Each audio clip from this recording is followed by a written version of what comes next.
Peace, everybody. How's everybody doing? Hope everyone is having a great Sunday, a great weekend. This is a topic that I want to get into. I'm going to give about 2 to 3 minutes for people to come into the chat. Make sure you like, share, and subscribe, and then I'll go further into it.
All right, everybody. So today we are uh, talking about the what I call unconscious community and Black talking heads. And that's what the whole topic of this video is about.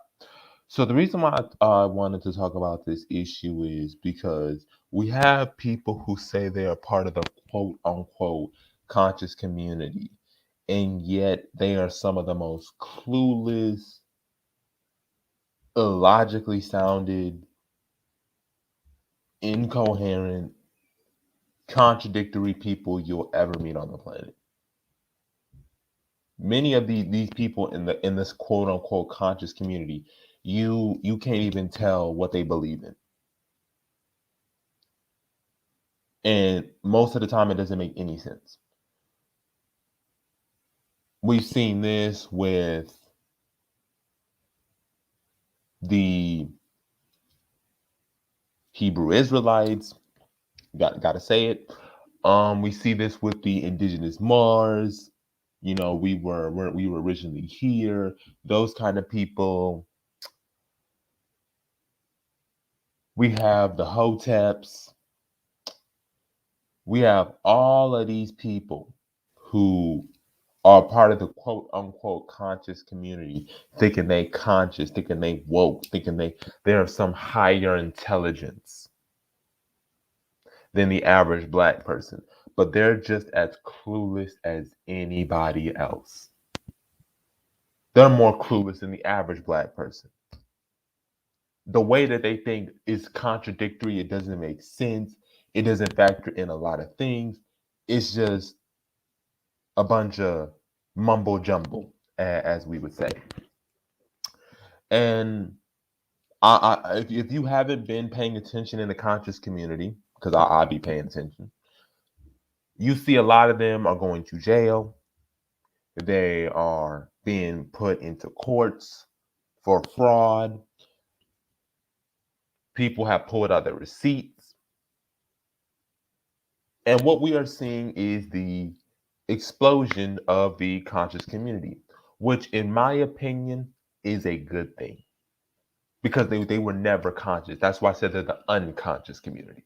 Unconscious, completely unaware of what's going on, completely unaware of how things work, completely unaware of how society runs, completely unaware of a vision, just completely unaware. They're unconscious. They're in a coma. They don't know what to do because they can't do anything. That's the unconscious community. These black talking heads talk like they know something. And we've talked about this over and over again.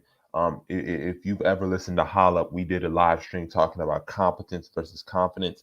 And this is the example. This is sums up the black talking head in the conscious community. They talk competently. They don't talk competently. They speak on issues they are not experts in. And if they speak on something, they don't speak from it from an educated perspective. They just speak on what they think they know rather than what is actually said. You ask these people, please show us their receipts. They get an attitude. They complain. They say, well, why you pocket watching? There ain't nothing wrong with quote unquote pocket watching. I need to know where my money is going. If I give you receipts, I expect to know where it's going. I need to see receipts. I need to see receipts. I need to be able to see progress. I should be able to see forms. Everything that I should know and I need to know, I should be able to get. And yet we see in the conscious community over and over and over again, they don't do this. Now, I'm thinking, why talking about the conscious community? What does the conscious community have to do with land, infrastructure, nationhood? It has a lot to do with land, infrastructure, nationhood. Because those same people can put a dent on our movement. Because the same people that were scammed, the same people that felt betrayed, the same people who felt they were putting their money where they believed in and they got no results. Now, when we come to them, they're going to be hesitant. They're not going to trust what we say because of the damage that the unconscious community has perpetuated. And it is our duty here at the BAIO to call them out. I'm going to call them out for their fraud, their scamming. I'm going to call them out for the fact that they did not bring the receipts they were supposed to bring.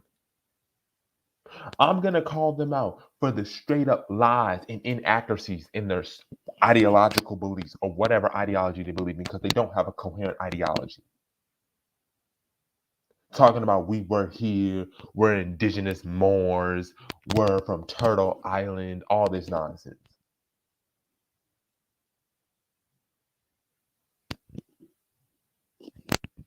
It is our job to call them out.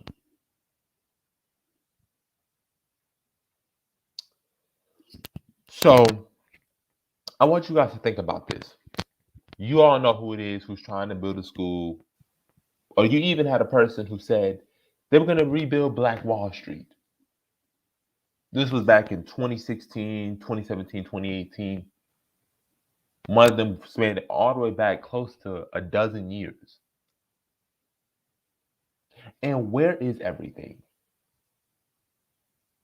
Where is everything? Matter of fact, where is your team? You notice in the conscious community, there's no such thing as a team in the conscious community. It's just a bunch of people put together under an umbrella. There's no organizing. There's no coherent ideology. There's no idea of roles. That's the conscious community. A bunch of scattered individuals. Worse in the black community. Worse in the black community. Because at least in the black community, we got family. These people, they ain't no family. They're just a bunch of scattered individuals talking, going on monologues and diatribes. They would make good on Broadway. If you wanted to see a good play, go to the conscious community. The unconscious community, my bad. Nationhood cannot be built without trust. And nationhood cannot be built with people who are unaware of what's going on around them. Nationhood cannot happen When you got a group of people who don't have a coherent ideology, a coherent identity, it's just a bunch of mumbo jumbo and a bunch of people who think they woke. Whoops, I guess I'm not supposed to use the word woke because that word has been tainted now.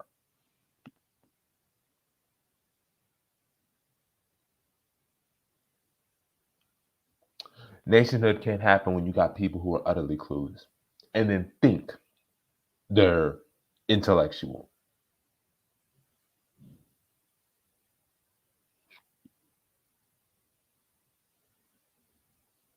That brings me such great news. Thank you, Abibi Fahudi Solutions. We were blessed with a new member at BAIO, Nebraska. Hero will go to rebuild his mother's home, Liberia, for her safe return. That is wonderful to hear. I love to hear good news like that.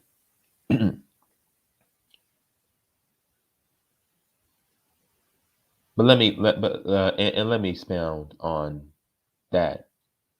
Notice how we care about members, we care about each other, we care about community. Notice nobody in the BIO tries to be the center of attention. Notice that. Notice how we give everybody a chance to speak. Notice how everybody chimes in. Notice how we make sure everybody gets their position heard before we respond or we say something. Notice that about us. We don't cut people off. We don't look to make people look bad. Whereas in the conscious community, you'll see this throughout the conscious community. They'll pick somebody who's uneducated or somebody who has an opinion, and they'll use that person as, oh, they're challenging or debunking somebody. You ain't debunking nobody. You're talking about the average person here. You think you're on an intellectual level, you're not. If you're so intellectual, why don't you go up against real intellectuals? Why don't you go up against somebody like me or Holub?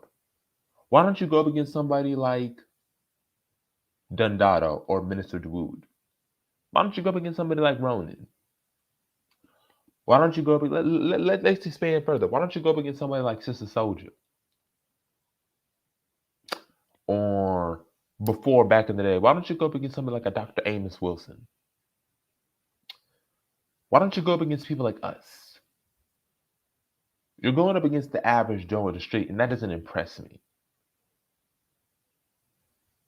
I've actually competed in debate tournaments with people from universities across this country, some of them prestigious universities. So for me, you speaking to the average Joe and thinking you're quote unquote destroying or debunking somebody, that doesn't impress me. You want a cookie? I'll give you a chocolate chip cookie. How about a macadamia? How about a raspberry cookie? Good boy, good boy. You beat an average person who has an opinion on something, but they're not the most educated on the issue. Or you'll use an African that's ignorant as an excuse of why we shouldn't go back to the continent of Africa. You'll use an African that doesn't really understand context, the full history of it, as a justification of why African Americans shouldn't go to Africa. Oh yeah, thank you. Peanut butter, oatmeal raisin. How about a sugar cookie? I'll give you whatever cookie you want to have. Good boy. You actually took down somebody who is not the most adroit at this topic. Congratulations. Give yourself a pat on the back. You don't impress me. You don't impress none of the members of the BIO. Like we said, we'll debate anybody. Well, me personally. I don't know about other BIO members. I'll debate somebody anytime, anywhere. Let's go. I'm ready because I do my research every day. I don't do these games of pulling up on somebody and thinking that means you smart. That means you intellectual. No. Go up against actual intellectuals. Actually form a coherent argument. Actually form an argument that has structure. I don't want to hear your mumbo jumbo or your monologue or your diatribe. I don't care about that. Okay? I can make an impromptu speech better than your whole diatribe and monologue. But this is the conscious community, y'all. This is the conscious community. They give you monologues. They talk this pro-black stuff. They make you feel good about yourself, or quote unquote, make you feel good about yourself, or make you feel that blackness is high quality. And blackness is, but the way that they do it makes me want to run as far away from them. I don't want their version of blackness. Okay. To be honest, a better form of blackness would just me be putting a hoodie over my head. That'd be a better form of blackness than the blackness that these conscious community people are espousing. Sorry, my bad. I need to remind myself. The unconscious community. These are the same people that behind closed doors.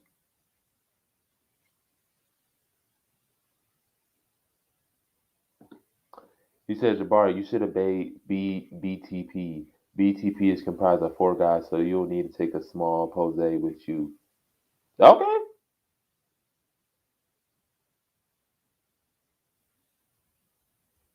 I can challenge. Bring it. That's what I say, bring it. I've already been on a panel with crazy people. Everybody to be on don't know who I'm talking about. So BTB, I think I'll be just fine. Small pose, thank you for the advice, and I will take into consideration.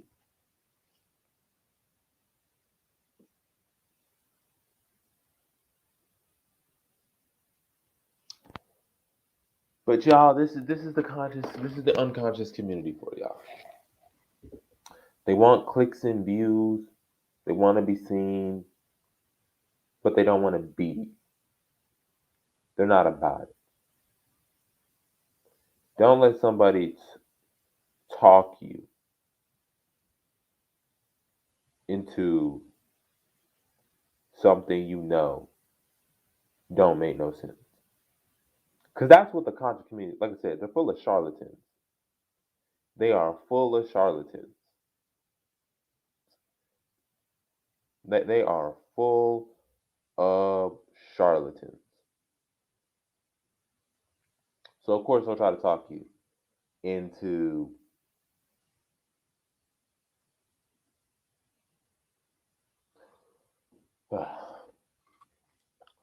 peace, spirit lifter. This is what they do. They're charlatans. These are the same people who talk about a black family. Yet we have seen over and over again them committing crimes. We have seen them steal from people. We've seen this. And they say they talk about black families. They care about the black family. No, you don't. You care about black women. Yet you'll tell black women to be nothing more than domestic servants. You're not about black women. You say you love black people, but will perfectly spread most information about your black LGBT brothers and sisters. You ain't about black people. You ain't about it.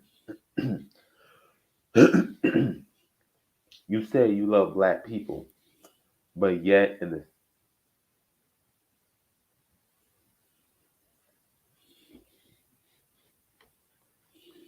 he says, from my experience, the conscious community deals with mostly spirituality and social issues. How can we introduce thoughts like nationhood to well-intended bubbleheads? Yes. So there are a couple things. Give me a second.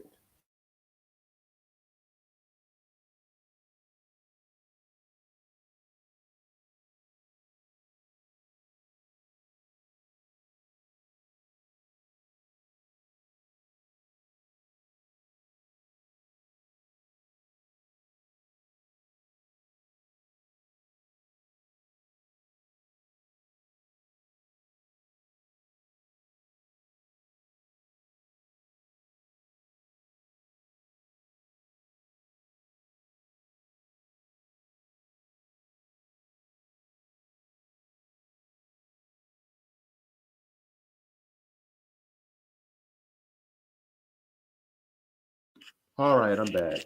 So my whole suggestion for that would be that's the problem with the conscious community. That's what I call the unconscious community.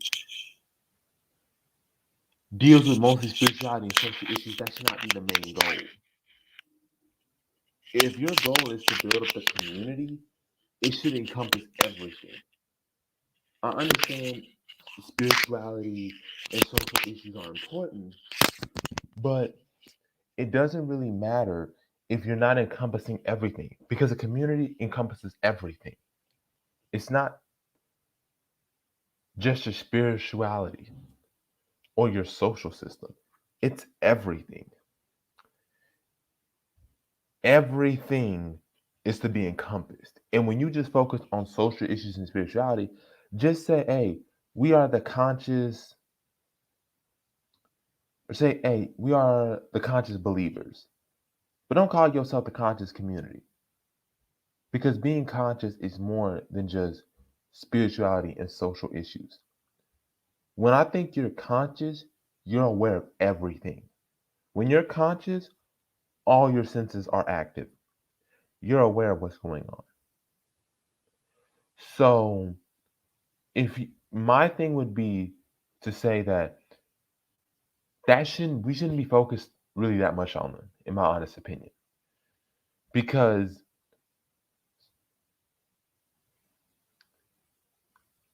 I don't need people to focus so much on the spirituality. I need people who focus on the overall condition of Black people. That's what I care about. The overall condition of Black people. And focusing on spirituality and social issues ain't gonna cut it.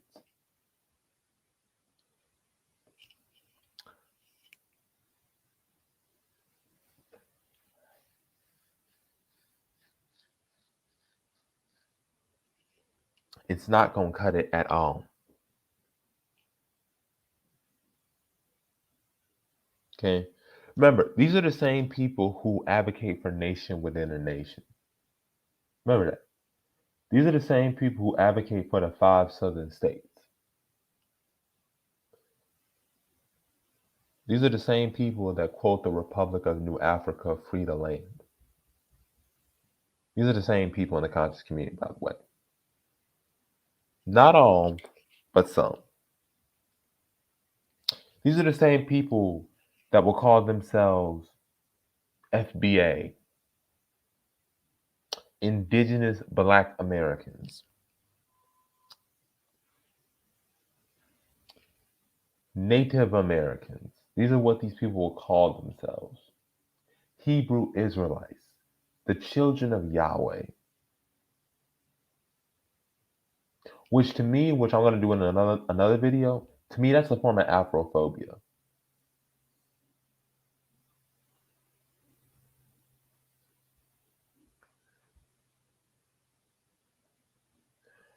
So you have a situation where we have a whole community of people, like I said, that think they're intellectual, but they're absolutely clueless. Peace, Olive. Peace. Can you hear me? Yes, How you doing? I'm doing good.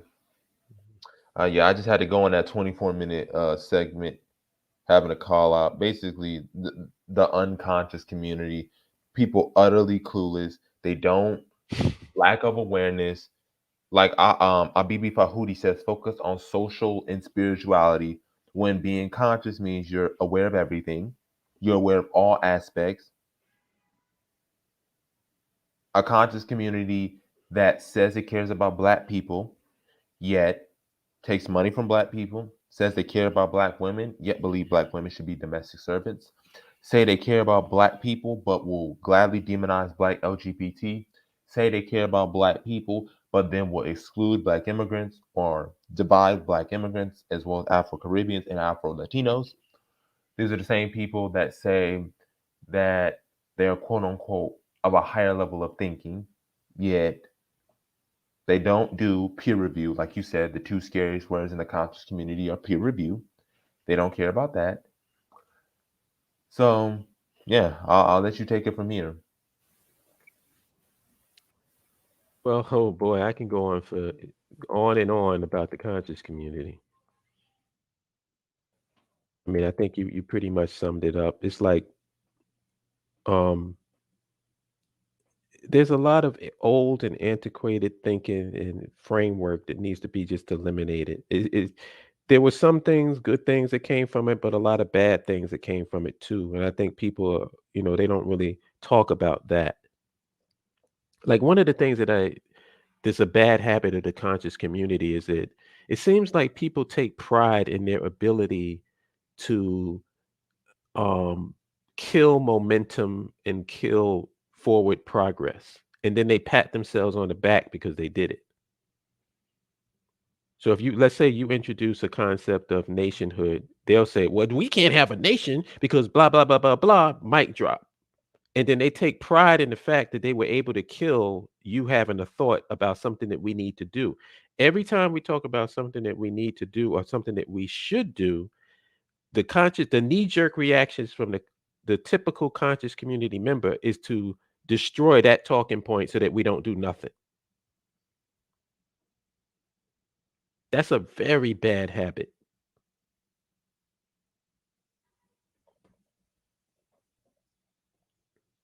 One of many. I call it the drop the mic. It's like my cousin calls it the yeah but mentality. It's like no matter what you do, it's like yeah but, well, we can do this. Yeah, but we can do that. Yeah, but everything is going to be why you can't do it. And they take pride in showing you how you can't do something. Very odd.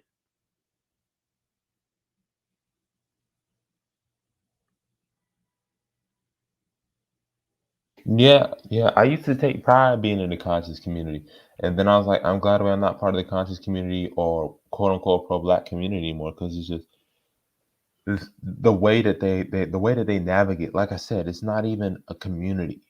There's no brotherhood. There's no sense of camaraderie. It's You just a can't bunch put of it in a individuals talking. GPS. You can't put it in the GPS and find it. What are the coordinates to the conscious community? Nothing. They're more scattered than black families. At least black in the black community, we have families we can go to. These people, it's just a bunch of scattered individuals with scattered ideologies. They don't. You when you ask people in the conscious community, what is the central belief of the conscious community? You can't even get that. Like I said, you got people calling themselves the children of Yah. I don't care. Like I'm an indigenous. I don't care. Like what is that? What does that even mean? I don't care. What is your central ideology? You say you're woke. You say you're conscious. That means you are of a higher level of thinking. So tell me what is your ideology? If you can't tell me that, you ain't even on conscious level. You still asleep. You So you got me cracking up because I'm just now seeing the thumbnail. You got a kufi on a mushroom cloud. That I is was hysterical. I was hoping somebody was gonna comment. I was hoping somebody was gonna comment on the thumbnail. I was gonna say something in the comment section about looking at the thumbnail, but I glad I did that intentionally on purpose. That is hilarious. Rest in peace. Yep, that says it all.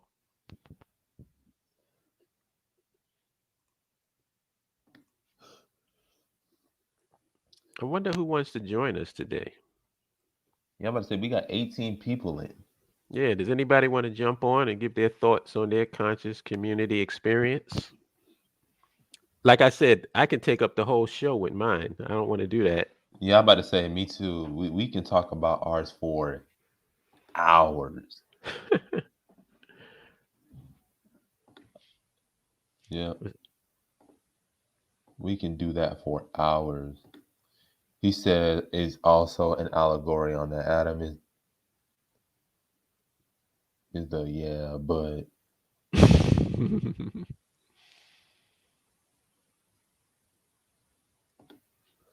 Quasi says, I would like to know if the BAIO has a booklet or pamphlet for the plans developing toward the goal of Black African patriation. And it's so funny you would say that, Quasi, because we was waiting for you. Hey, I'll let them on. I'm about to post the thing. We actually do. I actually have the manifesto, and I'm trying to get some of the blueprints finished. So yeah, we do have that. We have the manifesto. Yeah, I just Quasi, we gotta. need you to quarterback it, dude. Quarterback that joint.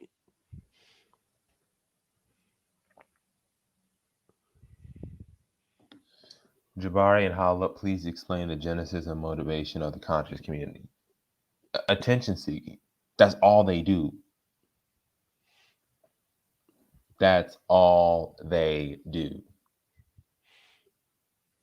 Um, You work on a I'll Sunday? Hold on. You work yeah. on a Sunday? Wow. Well, you can do it out when you're off of work. We Yeah. need you. We need you. Yeah, we need your energy, bro. All of these ideas that people have are fantastic ideas, but what we need is whoever came up with the idea really needs to get involved with pushing that idea. So if I hear somebody say, "Hey, are you guys doing this?" I'm be like, "Well, yeah, we waiting for you." Because we're not on salary. We say we have to go by commitment and energy and time from people. That's why I said the BAIO treasures your time. We know that your time is precious. All these other organizations are treasuring your dollars. Mm-hmm. I don't understand it. If I could get 10,000 members in the BAIO and they did not have to donate one freaking dollar, I'd be a happy man. Mm-hmm. I don't need, what do we need dollars for? For what we need to do, we don't need dollars. We need time and energy. That's what we need as an organization. Like, I'm not buying those shiny suits.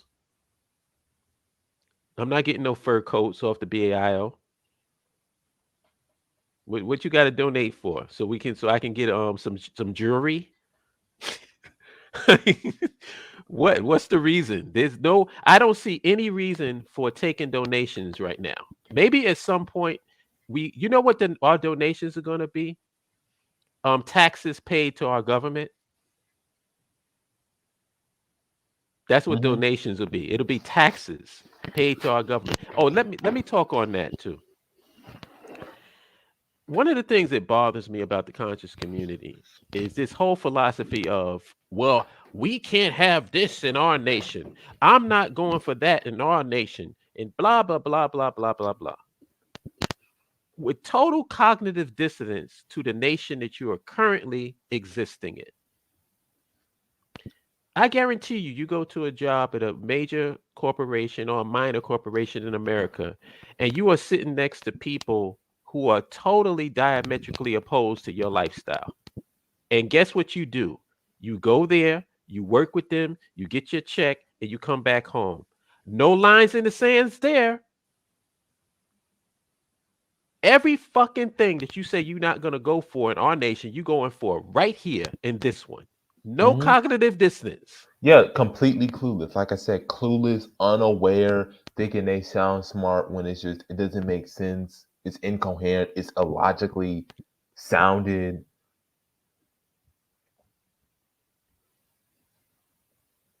Yep.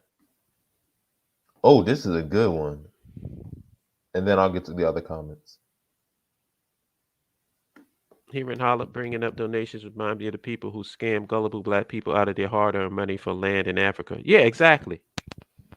See, my thing is this. What are we, when you listen to us, when you listen to these live streams, when you listen to us trying to get people to come and be a part of the BAIO, is there a GoFundMe page to the BAIO? We're Do the not BA, even monetized. does the BAIO have a cash app that we pushing and telling people we're not, yeah, this channel isn't even monetized. What are we pushing when we go to the people? We go to the people saying, give us your time, give us your energy. That's more important than your money. And here's the thing, if you're gonna ask people for money, you gotta have a business model. The thing is, you should not be running like we know in the conscious community, they run off of donations. They don't have businesses. These people don't have sustainable businesses. They run off of people's donations. When I'm thinking of you're donating something, I think you're donating to a nonprofit cause. You're not making a profit out of this. When I'm donating my money, I'm thinking, okay, you're donating your money to a particular cause. So let's say homelessness Hmm. or children who need a home. You're donating your money to help them out. I'm not donating my money for you to make a profit or you to Right. take that money and go off. If you're trying to make a profit, you should already have a business or business model or cooperative in place. And that's one of the things that you look back at previous organizations in the past, like the UNIA, Garvey's movement. Garvey's movement was going back to Africa, but he set it up corporations, he set up factories, he set it up a newspaper, he created the Black Star Line. He was creating businesses and means to make money, not using people's donations. Right. And that's what we're trying to do. And We're full trying to have transparency. jobs. Full transparency. The BIO has a PayPal account, and guess what it's for? We have a cap of 10 people who donate on a monthly basis to maintain the website. That's it. It's a cap. So like if let's say people donate, like this has recently happened, like 3 people had to drop off, so we had to get 3 more people to keep the cap at 10. That's it. And these people are paying what, $10 a month. Full transparency. But when Hmm. you listen to our live streams, nobody's asking anybody for money because we don't need it. The only thing we need is to maintain the site. As long as we got enough people to maintain the site, everybody can be on this and be involved in the BIO without putting a dime out of their pocket. As a matter of Hmm. fact, I've turned down people and said, like people say, well, I know you got 10, but I want to donate. I'm like, why? What That shows for? integrity. What for? We don't need your extra $10.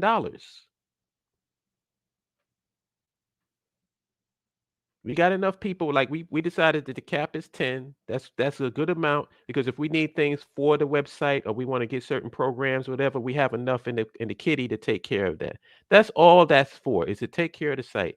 So people donating on top of that is unnecessary.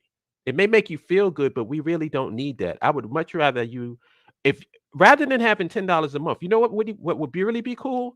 If you can donate an hour out of the week to do a live stream. I'll take that over 10, 20, $30.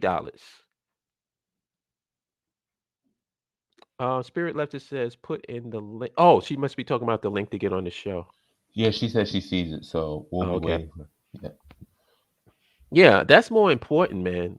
Like if we can get membership to do like dedicate just 1 hour out of the week to doing a live stream talking about nationhood from whatever perspective you want to talk about it.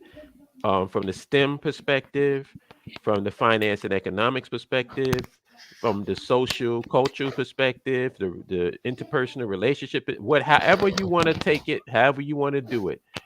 I would much rather have that than to have your little $10 per month. Hmm. And I can show you. We had a live stream. I have to go back and find the live stream, but it was me and neo black nationalists were having a live stream, and a brother came on saying that he was ready to donate 50,000, and I turned him down. Hmm. I'll try to find. I don't remember. I know it was on a live stream, and I have to find it and try to search. But it's the one with me and that because I said to him on the live stream, why?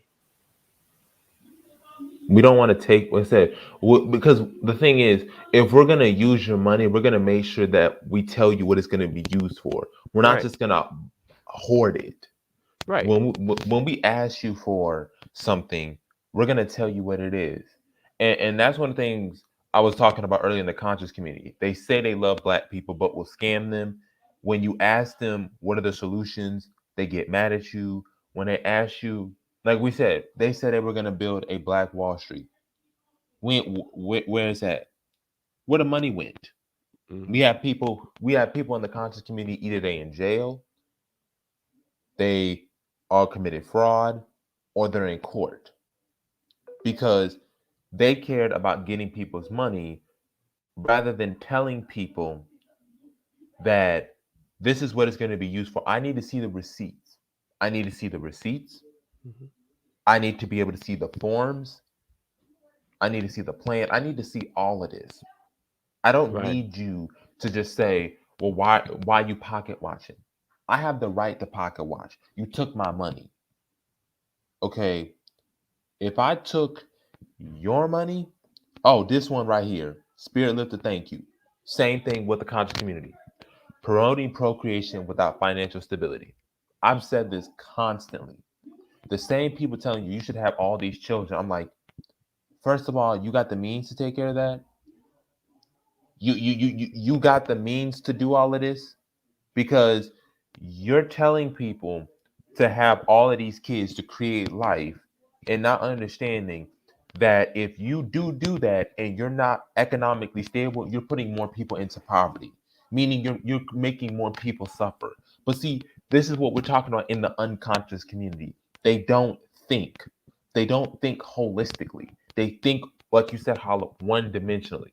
They Hmm. don't think about nationhood. They don't think about how economics works.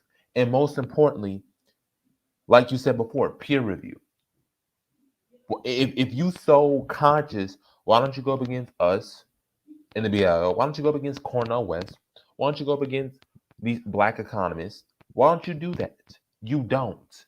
Like I said, they think it's a sense of pride to debunk somebody on the internet, on Instagram Live, a regular person who's not an expert, and think they're smart and think they're an expert. Look, he corrects him, he checks him. He didn't do anything. He just Mm. chose one ignorant person and then set in things that they're somehow intellectual. And like I told Vic, or like Vic commented when I was talking about cookies, I'm like, what you want, a cookie? You want a macadamia cookie, a chocolate chip cookie? You don't impress us. That doesn't impress me. Yeah.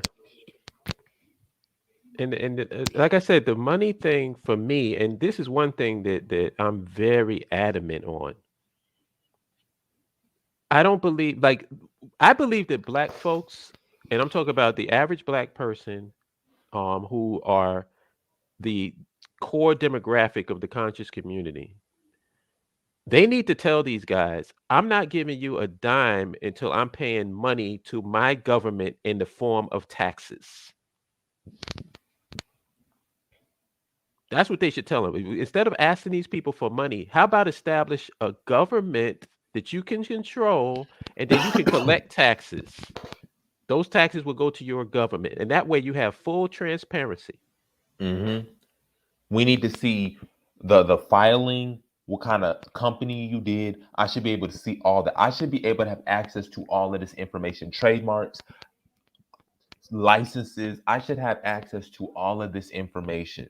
Because if you're giving me all this information, that creates a sense of trust that I know that the people who I'm donating my money are open about what they're doing.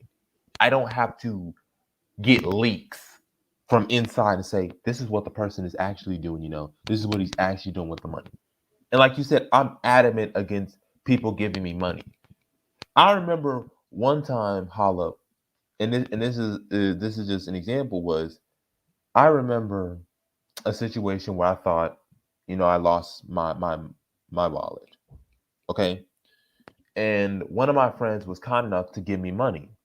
And I was so against that because for me, I understand you care, and to me, I appreciate that. I really do, and I ended up taking it and embracing it. But it's just for me, I'm like you. I have a sense of integrity.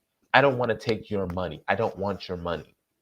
Not because I don't appreciate your gift and your love. I love it. We value it. But for us, it's just we want you to know that when we take your money, we are doing it for a cause, and you will see benefits from it. It's not like these other groups of people where they take the money like the Tulsa Real Estate Fund. Let's call it what it is. And allegedly, we don't know what happened to the money. He raised all of this money, and now we don't know where the money went.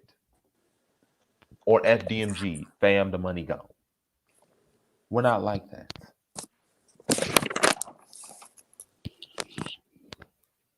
And like I've been through the first Million Man March, and every time I think about it, even though the day itself was beautiful and the energy was beautiful. The brothers and the spirit of everybody that was there was beautiful. In retrospect, it makes me so angry because it was squandered energy. And I don't think it'll ever happen again where you get a million black men in one place and they're all on the same page and you did absolutely nothing with that energy. Which made me come to the conclusion that maybe the whole point of the Million Man March was to break our spirit. Maybe it was the exact opposite of what people thought it was.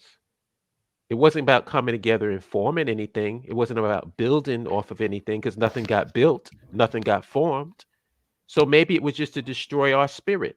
Maybe that was the whole point. If you can get a bunch of us together and make them all think that we're going to do something and we don't, maybe they'll drop out of this conscious thing and this nationhood thing and this empowerment thing altogether. And isn't that what happened?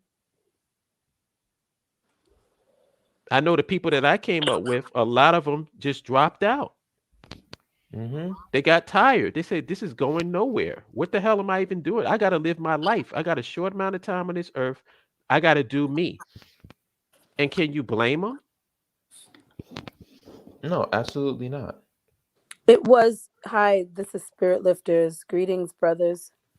Hey, and speaking Hey, of which, Spirit Lifters was at the Million Man March with me. Yes, indeed. Yes, indeed. And it was an incredible high to be amongst so many black families. Um, and what I will take from it is the fact that we showed the naysayers. I agree with you. You know, Hollip, that I share exactly in your anger and deep disappointment, for all the dollars that was collected, all Hmm. the dollars that were collected, and we to this day have no idea where those dollars went.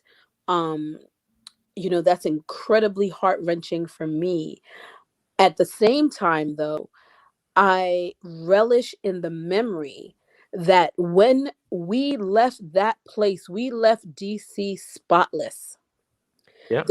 There was no crime, there was no upsets of any kind, there was no trash anywhere.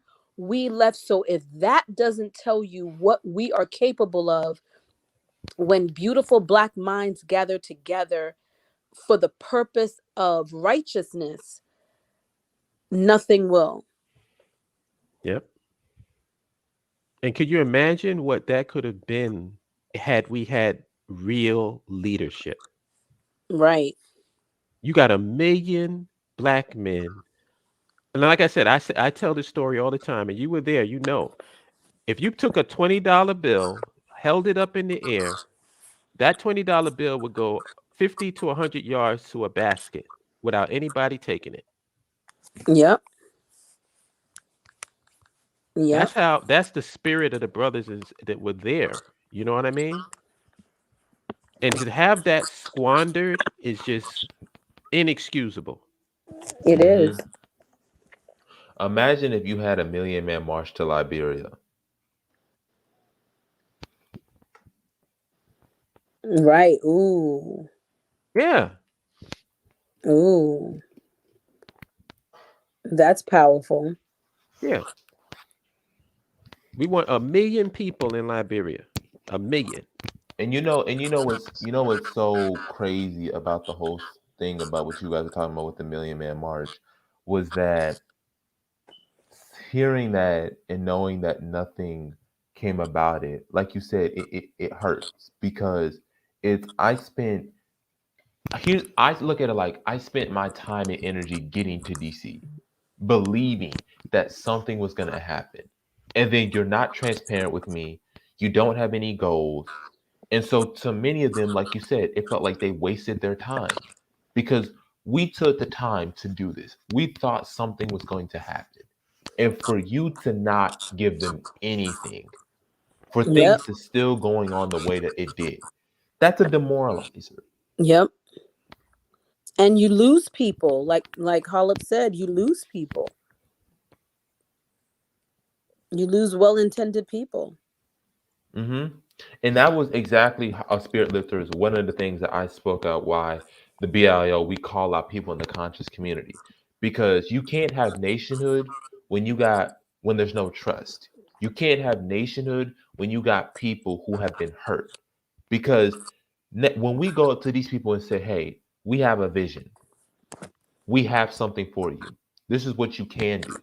Everybody's going to be second guessing us because of what the conscious community did, because they took Yep. their money. They were the ones who committed fraud. They're in jail.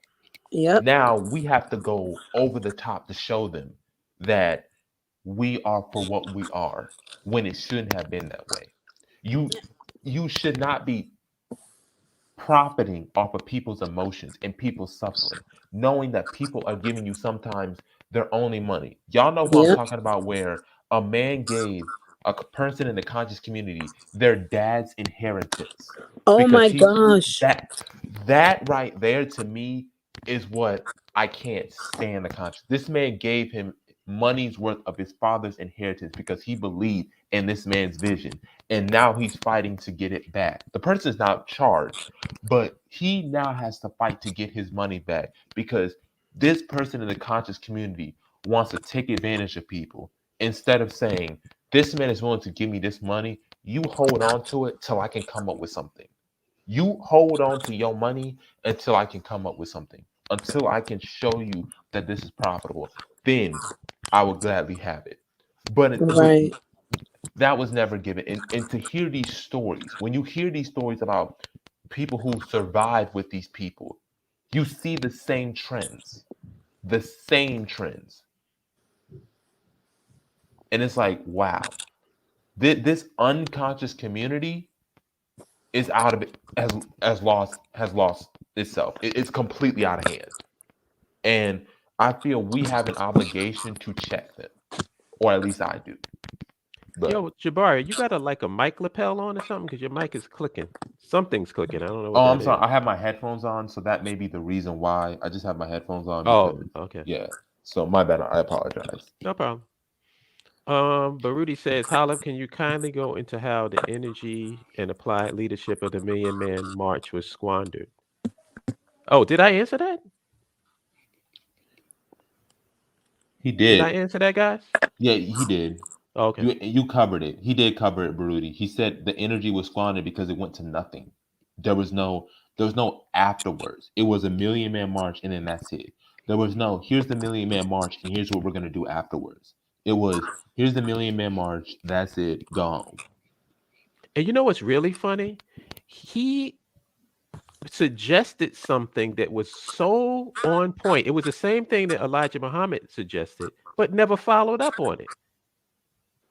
He said that black folks could take, if we could put aside a fund where we collected and gathered money and our resources for the month as a people, we can basically buy whatever politicians we want to pass whatever legislations or whatever, or we can fund black organizations or whatever that way. Great idea. What happened?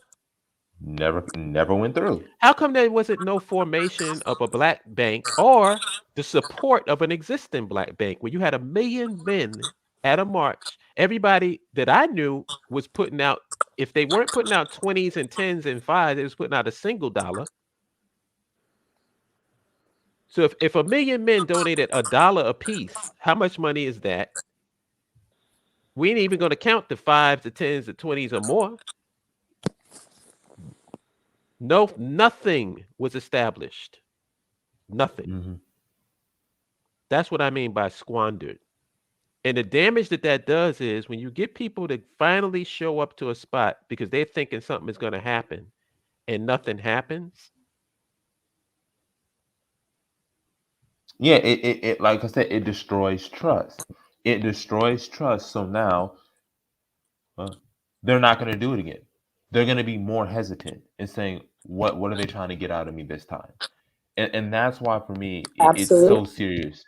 It's so serious, and that's what I love about the BL. We call people out on stuff, and we check people because we understand the damage that does. The damage of of people just running their mouths and thinking they're intellectuals when they're clueless, when they don't have an ideology that's consistent, when they're not organized. We see this, it's all over the place. There's not a single place on YouTube is a prime example of that. Talking about the black community, the conscious community, this, the conscious community, that, what we need to be doing. It's like you keep telling us what we need to be doing, but you ain't came up yet. You ain't organized anything. So why are you talking? Don't tell us anything. You ain't doing nothing. You say you conscious, and then it's just nothing but conspiracy theories. Hmm. You think you're on a higher level. When I think of somebody who's on a higher level of thinking, that means to me a person who's able to approach a situation from a higher level of thinking. And when we think of higher level of thinking, it's not knowledge. Part of it is knowledge, the others is the ability to critically think and break stuff down. So if you're quote unquote conscious, you're able to break things down. You're aware of how things go. So you're able to break it down. You're able to format your strategies based on the situation because you know it's there. They don't think that way. All they do is think that they're conscious when in reality they're clueless. Like you said, when you talk about nationhood, they're clueless about that. When they talk about technology, they're clueless about that. When they talk about foreign policy, they're clueless about that. They don't know anything. They just think that they sound good. And what I brought up earlier, competence versus confidence. They think they know what they're talking about. They don't know.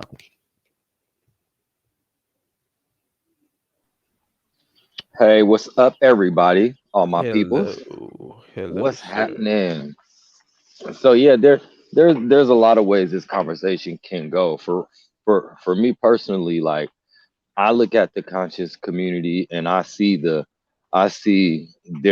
there used to be a beauty of it.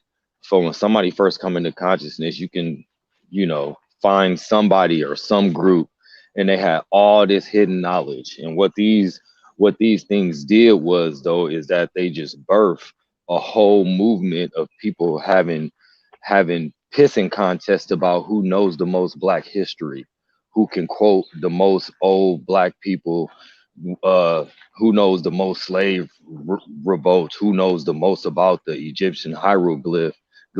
And now, on face value, none of this stuff is bad. Like it is great to know your history. Y'all remember the Know Thyself movement was super popular, and everybody, you need to know yourself. You need to know yourself. And then you got a whole bunch of Negroes thinking that they Egyptian. Now, mind you, some of us are, but like Africa isn't just Kemet, right?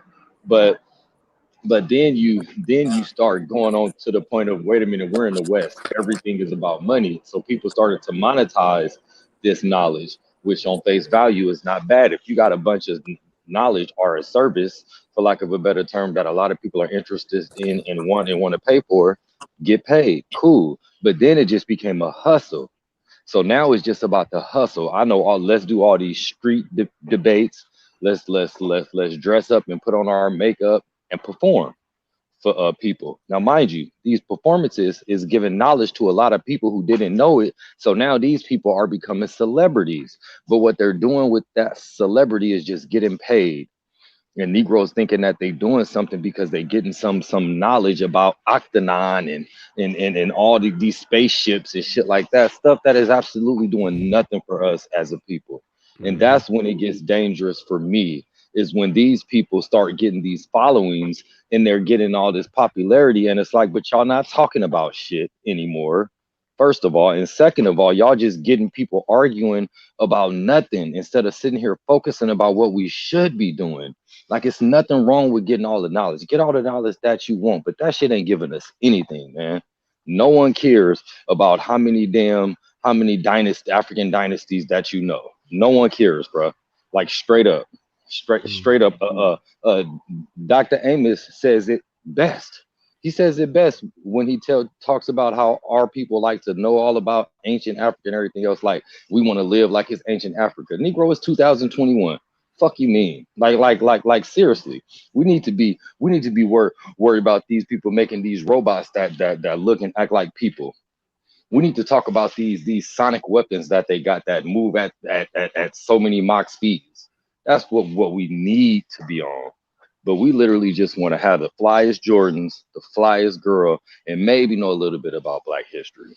Maybe. And that's what gets me is that they taking away good people who really have a heart for their people, and they got them on these long ass masterclass studies to figure out who's the first Black this, the last Black that, when none of it is going towards actual nation building. That's the frustrating part. Hmm. And like I said, man, I'm subject to change my mind based on the evidence and based on data. And my position is that we cannot achieve what we want to achieve without power, socioeconomic and political power. So if you're coming against me, then your counter argument has to be that we don't need power in order to progress as a people. Prove that point, and then you will win me over. Prove it. Prove that we don't need power in order to get progress and to come together as a people in any way, shape, or form or fashion. That we can do that without power. And good luck with that, because nobody's been able to prove it to me yet. Come up with a strong argument. Tell me how having the white man in control of the infrastructure helps out us as a people. Begging for jobs that he creates helps us as a people. Not controlling territory helps us as a people. I remember when I posted and I said that we need to have control over a piece of territory on one of my videos, and the guy that sent him off into a Tasmanian fit. The fact that I even suggested that.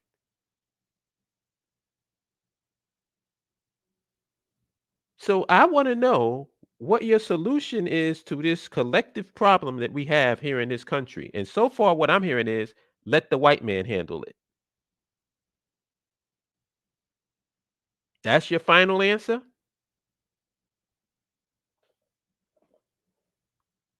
And then y'all wonder why I say any of y'all in the BAIO can take on anybody in the debate. You don't have to be a scholar.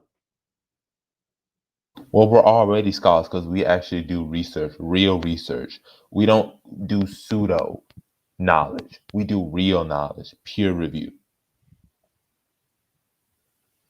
hmm and it's so crazy because the conscious community will be the same people who will quote Garvey, who will quote Malcolm X, but will then will be against nationhood. It's like why are you quoting them? You don't believe what they're saying. Stop quoting them. You don't believe in Garvey because if you believed in Garvey, you wouldn't be here. If you believed in Malcolm X or Elijah Muhammad, you wouldn't be in this situation. You wouldn't be here. If Yep. you believed in Henry Turner, you wouldn't be here. Period. I remember when a militant integrationist came on the slave theater. I don't think Mariella was there, but I remember this. She came in and she basically tried to downplay culture and said that culture isn't really, we always concentrate on culture, culture. That's not what's important. And then she used as an example of how we should maneuver. Guess who she used? She used the Chinese. And the whole crowd collectively, like, what the hell are you talking about? So you're going to take the most nationalistic people and use them as an example while simultaneously telling us how our nationality, our cultural um, cohesiveness doesn't mean anything. I swear, cognitive dissonance is foreign to these people. Yeah, hypocrisy. It's amazing because, like you said, you're talking about other groups of people who, one, they have a homeland, and two, like you said, are some of the most. Have you seen how other groups of people are with their countries? Extremely nationalistic, extremely patriotic, and you're gonna use them as an example. Yeah, they use the Koreans and the Chinese and the Jews. They love using nationalistic, ethnocentric groups to debunk nationalism. It's just crazy to me.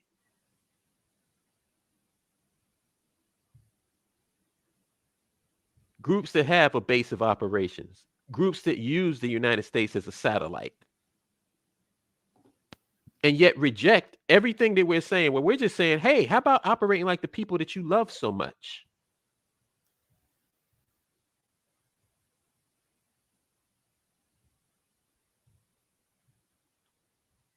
This guy gave his inheritance to a conscious community person. Mm-hmm. Gee whiz, man. Mm-hmm. I could have saved that dude so much money. I said, dude, you don't have to give us anything except you. Mm-hmm. I'm talking about you got, and I'm talking about when I'm talking about inheritance, I'm not talking about like 10,000. I'm talking about six figures worth of inheritance money. Right. But see, this is the beautiful thing. When Jabari graduates, he's going to be in that six-figure category. He's not out here begging for change. So he doesn't need your money. I don't need your money. Majority of people in this group, in this organization, do not need your dollars in order to live. We're not. That's the reason why we're not asking for your dollars. What we're asking for is your time and your energy. Mm-hmm. Like I said, I would rather have, if there was members that would dedicate 1 hour a week to doing a live stream about nationhood in whatever angle they want to take it, I would take that over any amount of money that they would want to donate on a monthly basis or a weekly basis. We trying to do, well, we ain't trying. We're doing a sister show. Just got that solidified. So the Mm-hmm. sisters are going to be talking every week.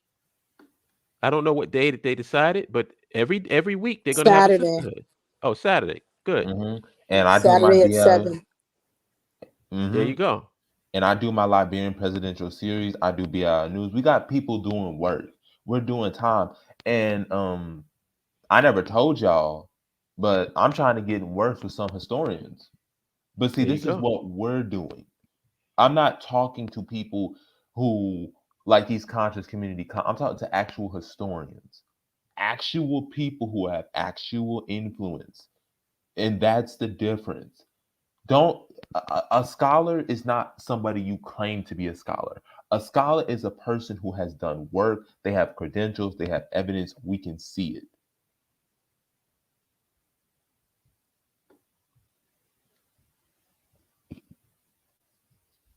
Yeah, man. Like, how many people are involved in finance and economics? Wouldn't it be great, rather than donating on a monthly basis, that you did 1 hour on finance and economics and showing Hmm. how that ties to the nationhood? What about the people that's involved in STEM, science, technology, I'm about engineering, to say I can do that. mathematics?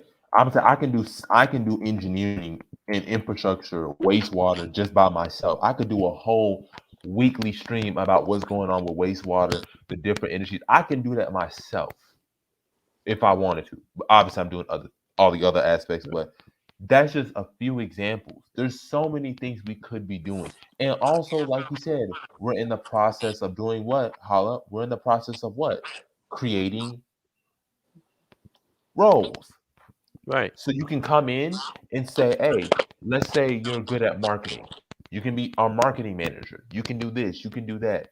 Organizing everything. So, like he said, we have an IT department, we have a marketing department, we have an engineering department. We have these different departments to where you can call, you can message, and you can get answers that you need. right. And the only thing, and we do, and keep in mind, we do have a vetting system, and this is how Hmm. we are able to navigate, because our vetting system is, if you come into the BAIO, before you get in charge of anything, before you do anything, we need to know who you are, and how we Hmm. know who you are is by communicating and associating and networking with the membership. You got to engage. You have to be in. You have to be talking to us. You have to be, doing some of the things on Sunday, calling us. You have to be engaged. You have to, like I said, I've known Holla for 2 or 3 years. We Hmm. we know each other. We know each other well. All of the people on this, we know each other well. We know each other so well. We know what triggers some of us. We know what excites some of us. We know that, and that's what being part of leadership is knowing each other. Because that's one of the things I value in organization is connecting with people. Right. So it's not like marching orders are needed. If you see that there's something that BAIO needs, quarterback that, quarterback it. But Hmm. all we ask is that come in, when you come in and get to know the people that you're dealing with, get to know the members. We Hmm. meet, we have a forum where we connect and we talk to each other on a daily basis, where we know what's going on in each other's lives personally on a daily basis. Because that way we can get a sense or an idea of what your spirit is like. But then you get some people that come in and they on some gangbusters, want to do this and want to do that, offering this and offering that, and don't know a damn person in the group. Hmm. I'm And, very and, suspicious of people like that. and then when it comes to marching orders, I mean, we can do that. It's just that's not some of us. That's not our style of leadership. Now, like I said, I could easily do that if you need something to do. If you need something to do, we can do that. We have no problem doing that if necessary. Like I said, there's different leadership styles. We can adjust that. For some, it's just for some of us, we don't feel the need to do that. Now, as we get bigger, it might be necessary. But at this current moment, with the boots on the ground, with what we have right now, marching orders is not going to be a thing yet. Yeah, Now, we're once we still in the get mustering stage. hmm now once we get to like Hollop said, 10,000, 20,000, 100,000, then yeah, we're going to be giving marching orders at that point. But we're not at that point yet. Yeah, we haven't even gotten to the point where we've broken up um, the Departments organization yet. into the departments. And the only way we can do that is by knowing who does what. And how are we going to know that if nobody is communicating with us? Like I said, time, time. That's all we need. We need your time. We And need that's your one of the things. energy. That's one of the things the conscious community don't understand about communication. Communication is what prevents drama, prevents chaos. You communicate with us, we can get everything. Everything can go smooth flowing. You doing your own thing, ain't responding to people's phone calls, people text messages. Then it's kind of like, what's going on? Now, if you're struggling mentally with something, let us know. That's Right. the thing, just let us know. We understand. We're not one of those people that like, oh, if you're out for a week because something severely happened, you know, we're gonna be mad at you. No, we just want you to be honest and tell us what is going on so that we can adapt and move forward. Hmm. There's plenty of people like I know people miss Bell Thanos, and they like, where's Bell at? Trust me, Bell is still BAIO. It's just that Bell is extremely busy, and not only that, she's traveling from the continent to America. She's like all over the place because that's what her job requires. So she can't be available for a live stream like she was before. Things, business has picked up, but she's there. She still supports. We understand. It's like there's times when I'm not available. Like I just can't do the Sunday discourse because I have to work. Jabari is a student. He has to do certain things, study for tests. It's like we all know what the everyday grind is like. So nobody's holding that against you. But if I can But put that's in the time in my schedule and the shit that I'm going through, everybody can put in something. and that's the idea. Do something. Do something because I've experienced being parts of groups where it's the same 4 or 5 people having to come up with the ideas, having to come up with the manpower, having to come up with the money to fund the ideas, and it's like that's not how community works. That's not how organizations work. And I mean, it's common sense. Actually, the more people you have, hello, the easier the work is, people. The easier it is when you have when you don't have to worry about, oh, we need to all go to Africa every year. No, we actually have a group of people who are more well off, or who are maybe closer to retirement, or who have jobs that are more lenient about leaving, and they're the ones who make the African trips and do that stuff. Then we have other people who work as secretaries and assistants, so they can do more of the clerical stuff, right? Like use people talents and skills that they have, because most of us have all these grandiose ideas and we all want to implement them, but we can't do everything, man. Like seriously. And again, the more people you have focused on one goal, the likelier it is for that goal to be attained. That's just science. And it's also common sense. You can't have 4 or 5 people trying to do everything. That never works. And that's called, and then you burn out and you get irritated and be like, why am I doing this shit anyway? Fuck these motherfuckers. Goodbye. So yeah, people are so important. Like way more important than, like you were saying earlier, big bro, about your money. Nah, man, we Right. need you. We need you. Show you first. Yeah. We do not need money as an organization right now. We need time and we need energy. We need people pushing the concept of land infrastructure nationhood, um, and promoting that everywhere. It can't just be Hollop. It just can't be Umoja. It can't be just Jabari. It's got to be everybody. There should be posts on, if you have a personal social media account, there should be something on there talking about how our black folks need a nation of their own. And that doesn't Agreed. take no money to do. Mm-hmm.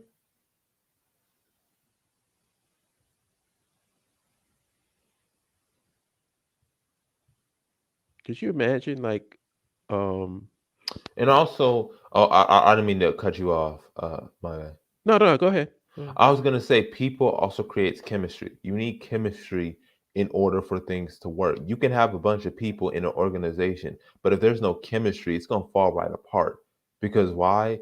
People are not what? They're not playing for each other. They're not working for each other. Everybody's just we're just there. It's not we're helping each other, we're defending each other, we're supporting each other. We're going out to dinner, we're getting to know each other. We're not we're supporting each other, we're critiquing each other. There's no sense of chemistry there. So you need that chemistry there as well so that things can go smoothly and people feel that motivation.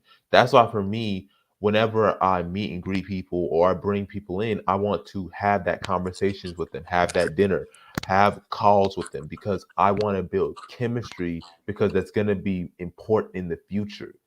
The last thing you want is people to be there and you don't know who they are. We've Right. been here for 4 years and I don't even know who you are. I've never known your family. I don't know any of the hobbies you like to do. I don't know none of that. But yet we've been in this organization for years. Yeah. You got to So in do other that. And that words, doesn't require money. so in other words, Brother Jabari, we need to connect so that we can feed off of each other's energy in order to propel everything that we're doing forward. Mm-hmm. Yep. Because energy does, beget energy. So we do. I agree with you. I am an administrator by day. So I definitely, as I'm listening to you guys, and Hollip and I have been in discussions about this. I am definitely um getting my marching orders from this conversation. That's good. That's good. Now imagine if you had four other people that were administrators that was working with you, Right. just given an hour a week to work with you. You know what I'm saying? Like we're not trying to dig in nobody's pockets. And I'm very adamant about that. I've been adamant about that from the very beginning. Money is not what, like, all of these organizations are trying to scam and go through all of these tricks and stuff to get money out of people's pocket. That lets you know that they have no intentions of solving any problems, because the real problems are solved with human resources. That's how you solve problems. Human resources, not money. Money is incidental. Money is like it's like It's a if means you of have it's a a means of yeah, exchange. if you have a car, do you walk around with gasoline around your neck going, hey, man, look at this gas I got? Or do you put it in the car so you can drive? That's what money is. Money is only there to get the car moving. You don't worship the gas.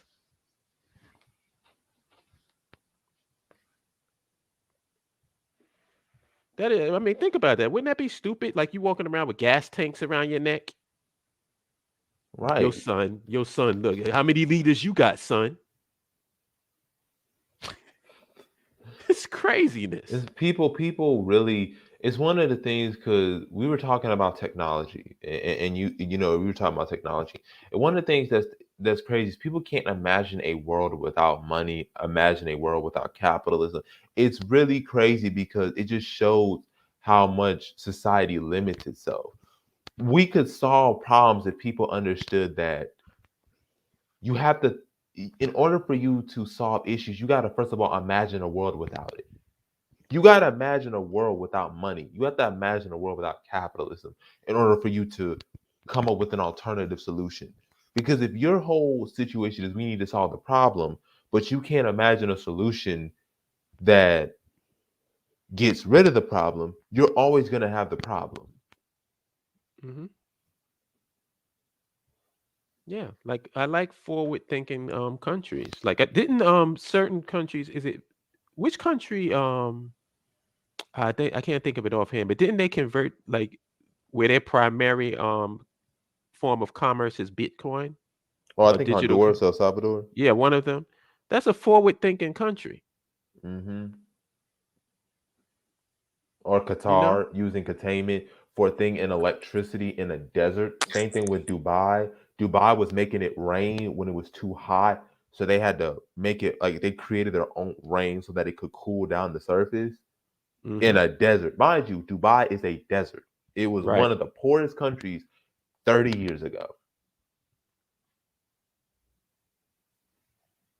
And we have all of this information right there, publicly available, and you got people telling us what we can't do. You can form rain in a desert, but we can't make a nation. We can't have a nation of our own. We can't have a control a piece of territory on our own. That's just crazy talk. But yet you got people that's turned like we talking about Wakanda, and they actually making Dubai look like Wakanda. Uh-huh. The only thing stopping us from doing this stuff is us. If you can't if you can't visualize something, then you'll never see it. Mm-hmm. That's what it is. I remember me and Neil used to walk in Prospect Park, and we walked the length of the park. And as we're walking, we're looking at the park. We're like, man, imagine what our park would look like. We would visualize what our nation would look like. Where you got apple trees along the Man, parkway that people could just go and pull the apples off and eat. see when you talk about how people in the desert are engineering cities and towns and structures that look like it's something out of a movie. And then you talk about how beautiful ours would be. I'm talking about look how beautiful our continent is naturally. Fuck you Hmm. mean like the innovation that could be made there is ridiculous. And there are some cities who might have a structure here or two and who are doing well, right? Like all of it ain't bad. But man, it's just so much room for growth and potential, right? Like looking at the continent, like more and more people are starting to. It's like they almost on like a revolutionary like talk about it kind of thing. How like America has been in for the last 100 years, 60 plus years, I should say, where they're like no more, the like hashtag no more movement, right? Like no more, we're giving you guys colonial taxes and still no more. So like they in that stage of like talking about it where they're getting fed up type. And I think that is spurred by the youth who are getting more knowledgeable about colonialism and oppression, things like that. And they seeing their living conditions and they like, hold on. this shit kind of ain't right. This doesn't make sense that we giving these people billions of dollars a year when we ain't getting anything, like literally nothing. We our paychecks is getting skipped most of the time. But however, it still needs to be a very forceful shift. It needs to be a forceful shift, not just talking. It's like when we think that we could talk to somebody out of being just wicked, it's just disregarding the fact that these people know what they're doing. You know, it's not like we're talking to children where it's like they don't understand that the oven's hot until they see it burning something or something. It's like, no, these people know what they're doing. Talking to them saying, hey, do you know that you're robbing us? Oh, damn, we didn't know that we were robbing you. Let's stop robbing you. Like, no, that's not what's happening here. So talking about it really isn't doing it much justice, really, you know. Hmm. But yeah, I just wanted to check that.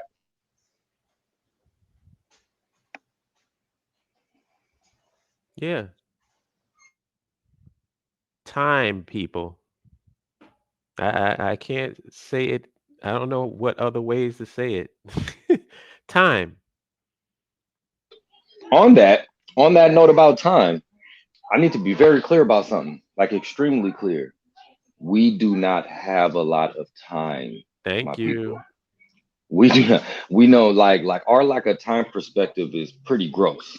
Like seriously, I don't think we understand how long we've been doing the same thing, going in circles, being peddled to, being pacified. Like they feel like we're an opponent, that they have the book on us. Period. They have so many. They have so many tactics. They'll go ahead and put somebody in a position of power. They'll go ahead and pass a bill. They might even give you some money every now and then. But what you're not gonna get is power. However, they will keep throwing you carrots. They'll keep showing you shiny things. They'll keep on telling you about how many black people are billionaires this year and that year. But then you look at any social statistical category where you really at where you really at as a people. See, that's where they get us at. We think about ourselves as individuals, but then when we think about the collective and the reality hit us, we want to ignore it.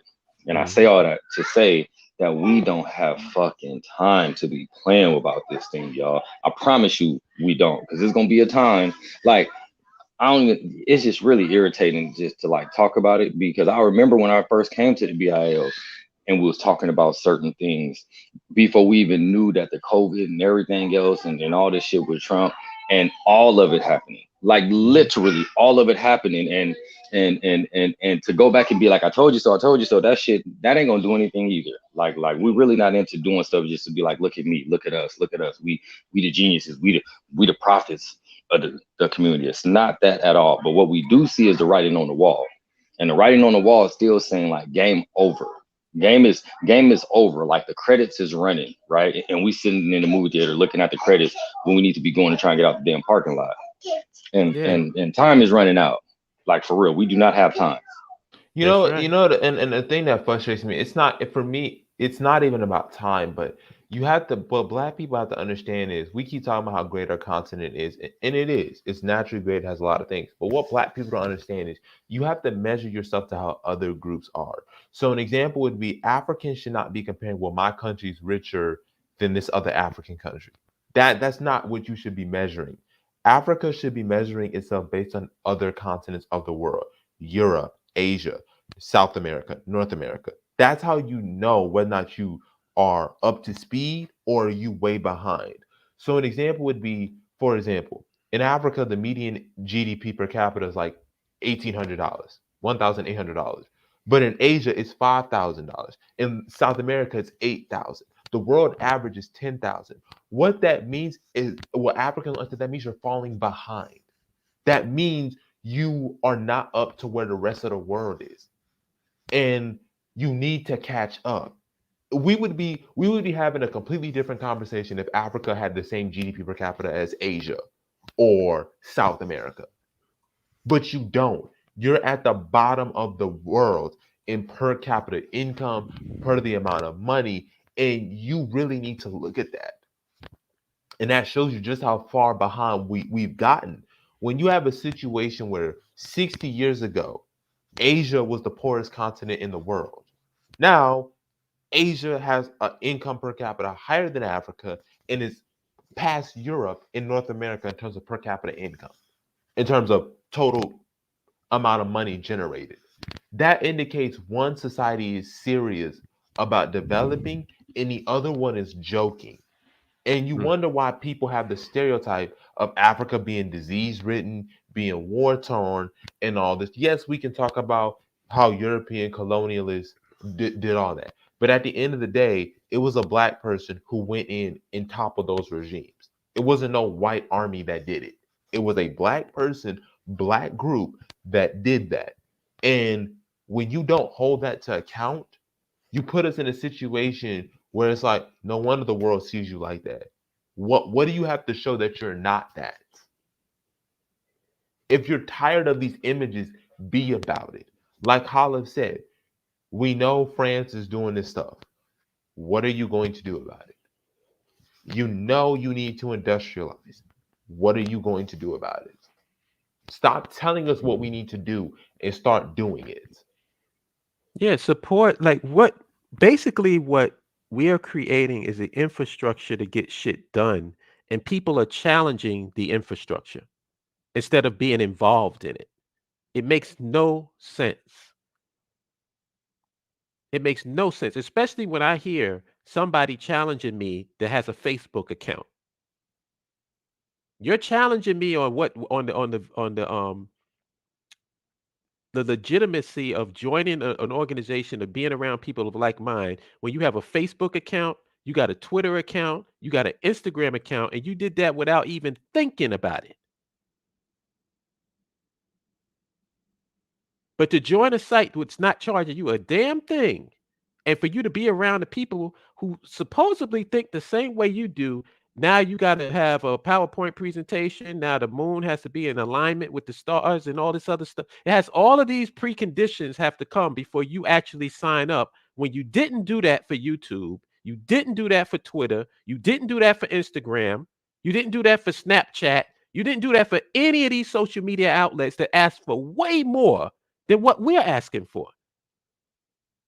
We're asking for nothing but your time. Excellent point. I mean, if I posted a thing where you join WhatsApp, the amount of information that WhatsApp has on you is ridiculous. That's why we don't communicate on WhatsApp. We don't have Facebook. There's people that still on Facebook Messenger, and we use it, but we don't really use it. If you know what I mean. We have our own messenger program that we use that's more secure than that.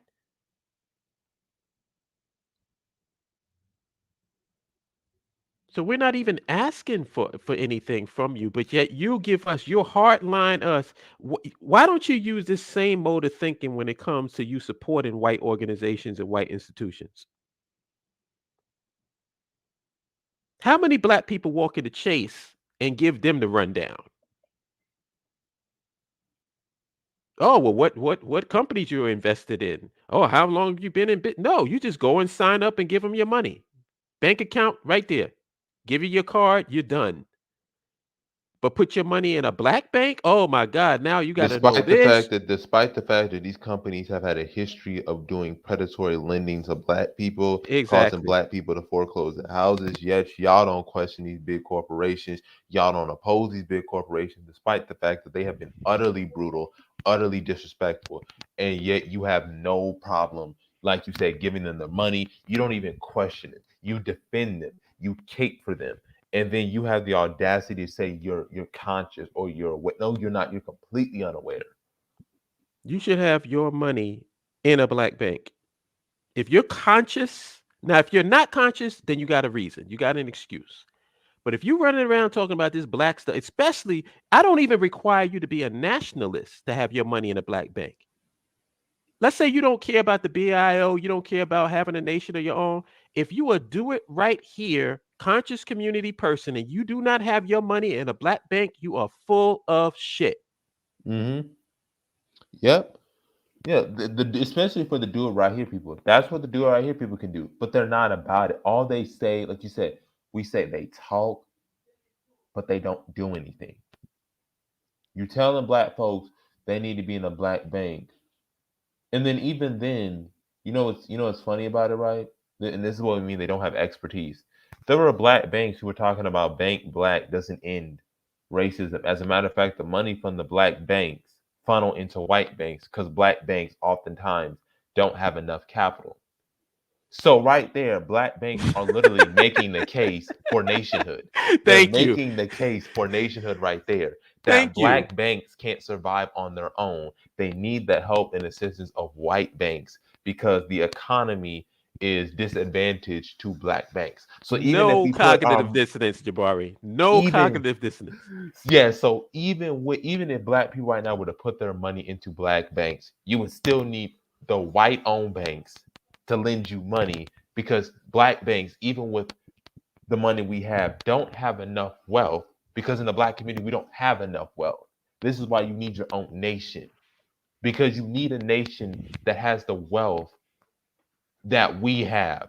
Meaning, when you have a huge racial wealth gap, like America does, without a government, listen to me, without a government, you cannot close that wealth gap.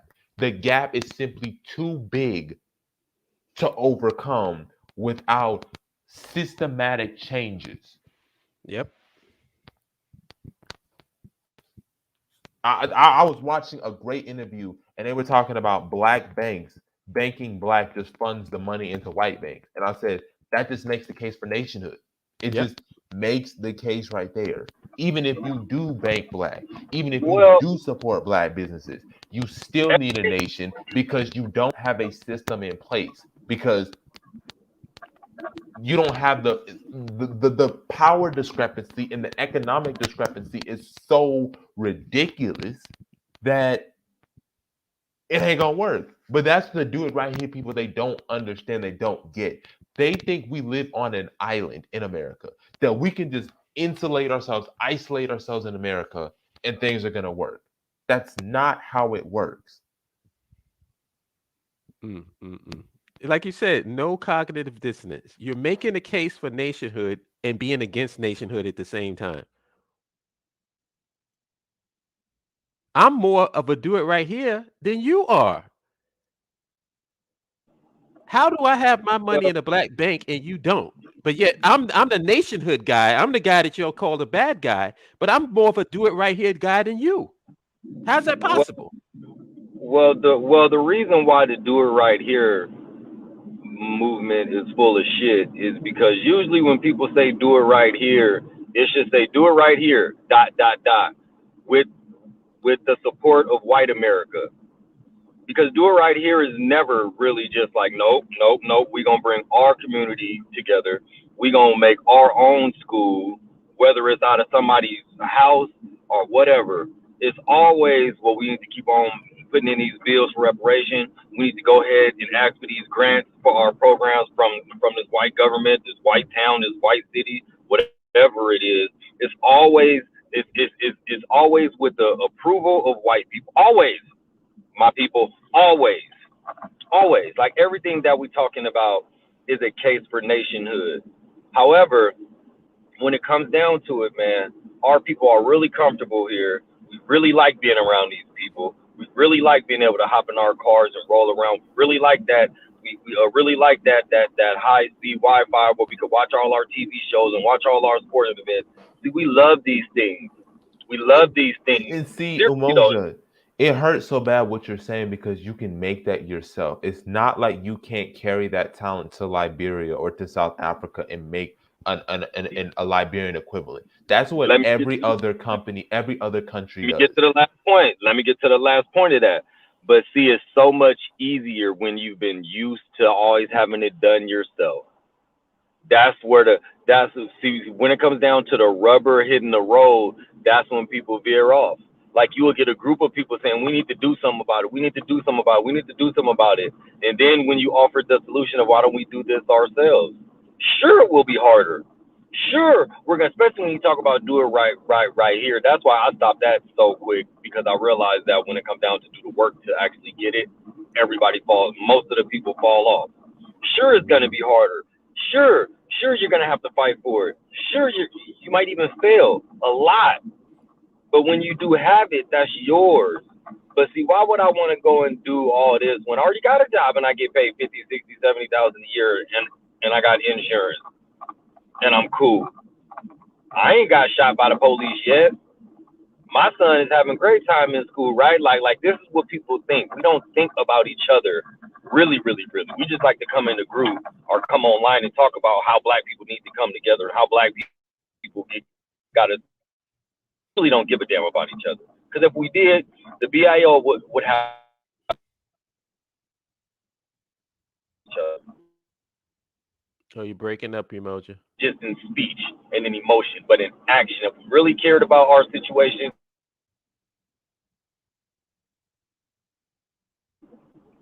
nobody can tell me nothing about that. Because behavior speaks louder than words, always. Facts. And one of the things that I know, like I try to get this point across all the time is that nationhood, they try to make it seem as if nationhood is like some foreign concept, like something from outer space. Do y'all not realize you live in a nation? If you're in America, you live in a nation. You operate within the context of a nation. So why is it like you acting like you don't know what we're talking about? You go out, you put if you have a job, a 9 to 5, or you work 40 hours a week, you're a participating citizen in society. Because if you have a job, you got to go and you got to eat. So you're giving businesses money through you going to lunch and stuff like that. You got to have transportation. So you're either taking public transportation or you have a car, which means that you put money into all of those different outlets by being a productive member of society. So you know what it's like to be in a nation. What we're saying is, why not have one of your own? And then that's when everybody starts bugging out. Oh shit, well, we can't do that. You can't do it. You're already doing it. You're just doing it for somebody else. So one of the things that black people have to stop doing is one of the things that frustrates me about black, especially African Americans compared to other groups. You notice how even other African groups like Biafrans, Ambazonians, they never say we can't have a nation. They're literally right now having insurgencies, literal wars because they want their independence. We're not even trying. Other groups and other nationalities that want independence are determined to get it. Scotland's determined to get its independence. Catalonia, same thing. You have independence movements across the world, and they are not afraid to fight to get their independence. We, on the other hand, will say, I'm tired of the systematic racism. But then when we say, okay, let's get independence, well, man, then you're not tired of it. Because if you were, you would go with different solutions. Just like another example, Puerto Rico. Now, people are like, why are you bringing up Puerto Rico? Increasingly a lot of Puerto Ricans like, I don't want to be the 51st state. Screw that. If America's going to treat me this way, especially what they did with Hurricane Maria, I don't want to be a part of this. We can go our own route. We can be our own nation. And you have Puerto Ricans boycotting elections to make sure that that statehood vote doesn't count. And now there's a situation in Congress where now they have to give them a chance on independence. That's what it's called. If you really serious about it, you're seriously done, you would not be going against what the BL is saying, because literally nobody else, no other ethnic group opposes that. Every other ethnic group that I've seen or nationality that wants to become a nation, they're determined to do so. And they will protest, they will go to jail for it. Yo, Jabari, you want to address? I want to see people have been commenting, so I want to, kind of give them some light. I'll put them up on the Mm. screen. Black people probably don't realize that they are not Americans, but merely citizens of the U.S. An important distinction. Perhaps the fear of nationhood is the perception of starting over. That, to me, that's a terrible excuse.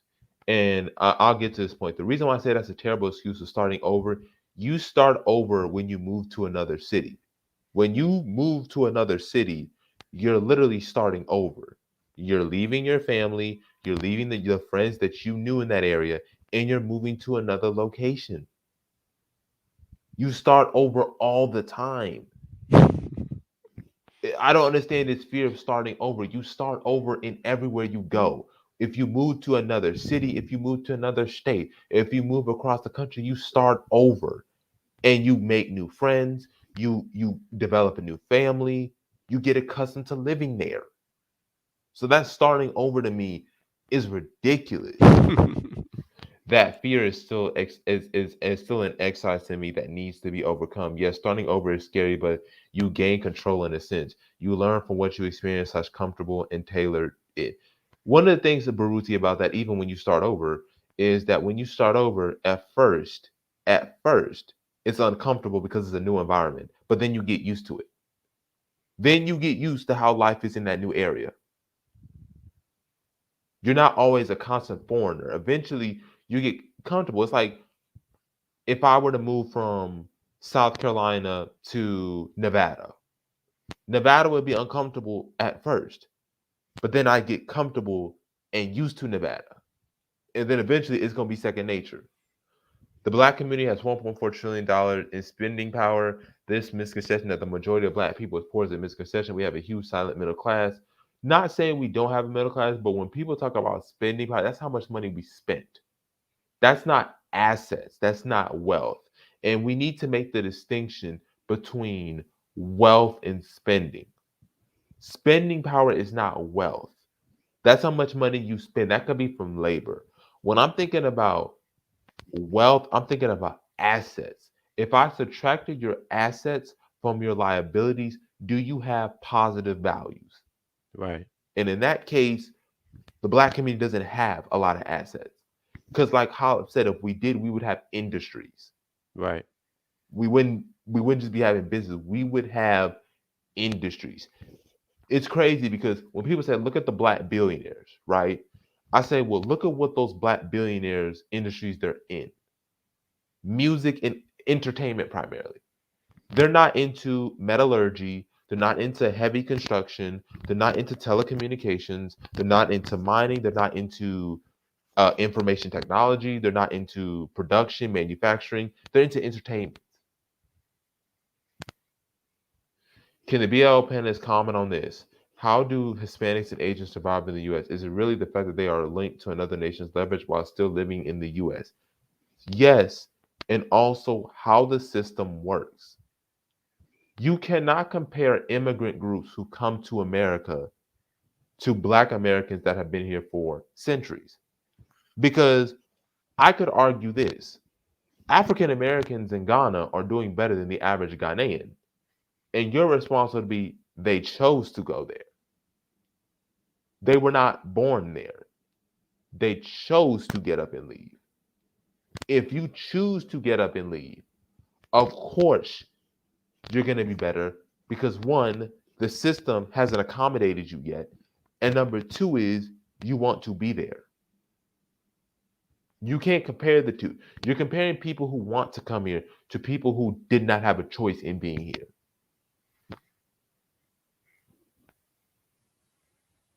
The term white supremacy is part of the problem. That applies you are inferior. I cannot stand that term.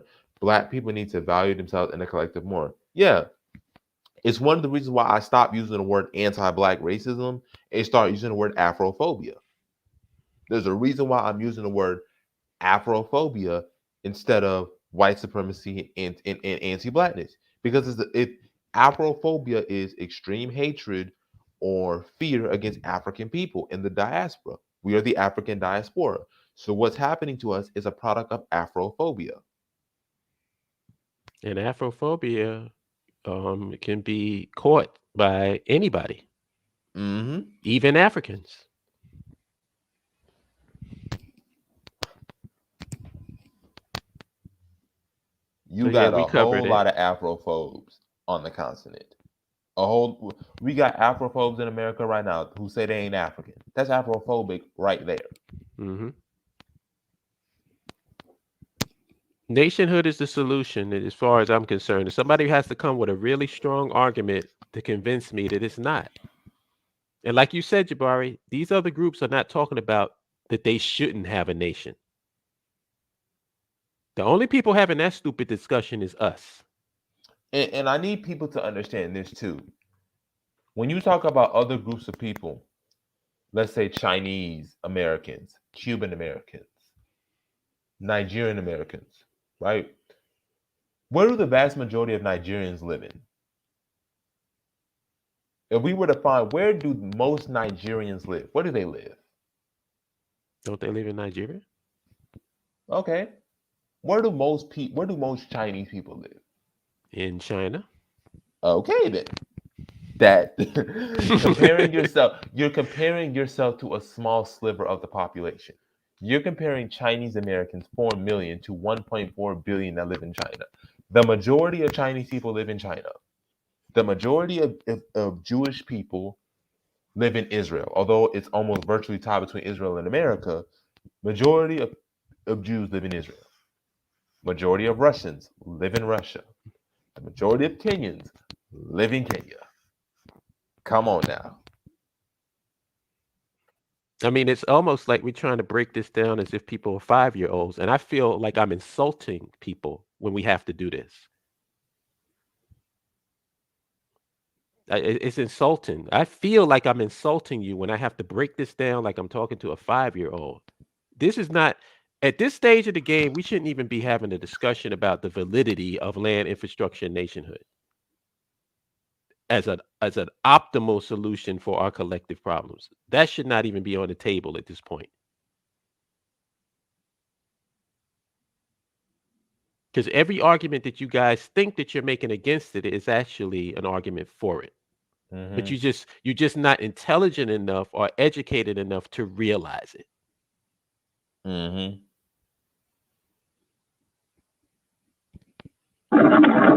Well, we have to, with everything that we're talking about, a lot of times the deduction that I come up with is that our people are weak and are stupid. And I do not say that. I'm serious, and I don't say that to offend anybody because I'm part of this group, right? And it really frustrates me. And I say weak and or stupid because you break down everything, right? We could give ideas for do it right here, but the reason why I will talk about doing it right here and giving real do it right here solutions is because I know that if we do something like, let's say, come up with an all black political party, I know damn well that the establishment would spit on that and that would fail because this system isn't made for us to have a black political party. However, the solidarity that it would show would be very useful to nationhood. And see, I can say this hopefully, but I doubt it. But when they come up head face in front of white people saying, "Okay, this is as far as you niggas can go. Now we're blocking you. Go back to your room. Think about what you did wrong, and come out and have dinner when you feel better." That's essentially what they would tell us when we try to do anything right here. That's effective, and that will actually bring us power. That's the treatment that we will get, and everyone knows that. And we have evidence from brothers and or sisters trying to buy television stations, you know, to Black Wall Street, right? They burn our shit down, and we know that. We know that. So when you offer that, then someone will say, "Oh, so you're running. So you're running." It's like, no, I'm being intelligent. And we have access to things that we've never had before. We have access to so much information. We can get on the phone. I was just the other day talking to somebody in Tanzania. See, this is the world we live in now. It's no mystery of what's going on around the world. We don't have to just say, "Oh, we can't just sit there and say, oh, all the people in Africa are fat." No, we can actually talk to people in Africa right now. We can do research about civil wars in Africa. We can do research about the presidents in Africa. We can do all of these things, man. Then you couple that with the fact that because we are Americans, we have every form of profession under the sun. And I would go back to something you said so earlier, Holland. You had said, "Damn, what did you say, bro?" And I want to say something, but y'all was cooking. You said something that made me think about the fact that we have everything that we actually need. to have a nation. I wish I could remember the phrase that you used. But we have everything that we need to build a nation. We have people who worked in the White House. We've had presidents. We have teachers. We have architects. We have engineers. We have social workers. We have everything.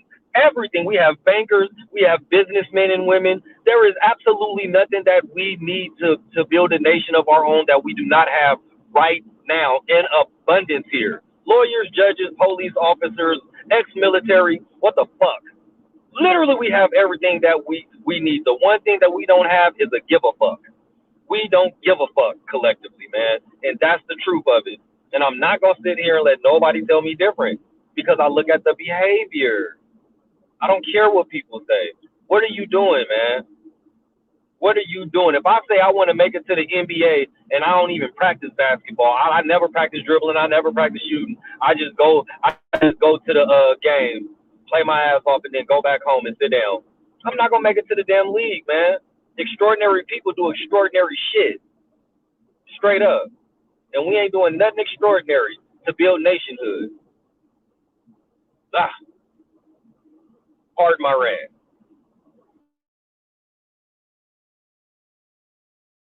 Well said.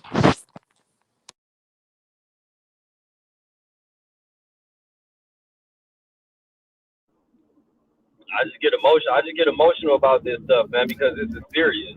I don't think anybody on here. See, we not the people who like, hey, look at me, look how I'm looking, look at my ankh, my new ankh tattoo to show that I'm really black.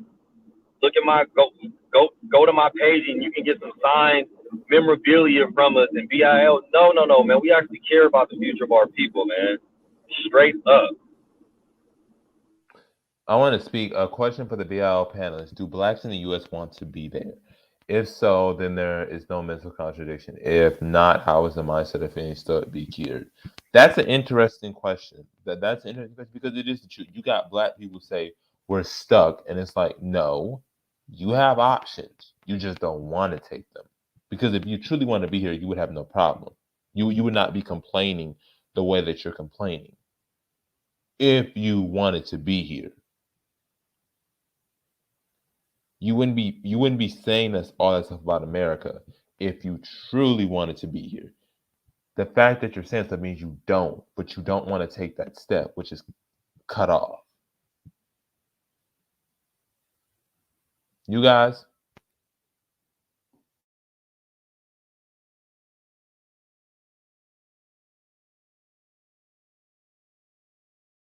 how it can be cured, honestly, is going to the continent. That's really the only way it can be cured, in my opinion.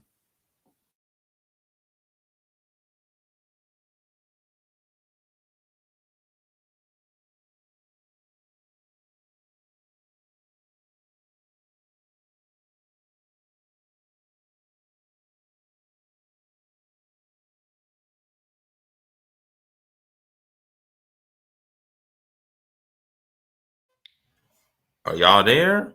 Is this thing on? Present. We are here, brother. We are here. Okay, I thought like, is this thing on? But yeah, if we were really serious about what we wanted to, we would be doing the work. And that's really what it comes down to.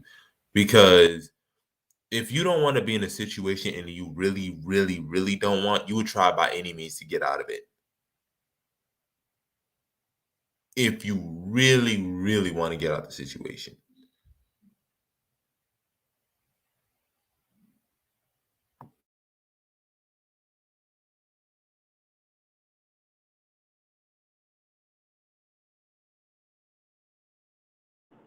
If you're still on that question, I do think many black people want to be here, and that's okay. I don't want to say it's okay. I don't think that it's okay. Let me say that I understand and I empathize, right? When this is all you know, it's just when I hear the bravado about this is my country, this is our country, and we built it, I just shake my head like, bruh, no. Because you saying that you built it as if this was a planned excursion and we was like, we're going to develop something here. No, bruh. We were kidnapped and enslaved and forced to build this place, and we reap none of the benefits. Like essentially, we reap none of the benefits. The benefits that we have gotten from here, in my humble opinion, need to be used to get the hell away from these people. Just the same, you know. That's how I look at it. Like this ain't my spot, man. This ain't no place that I want to carry that on. But yeah, I do think that the majority of us absolutely want to stay here. We okay here.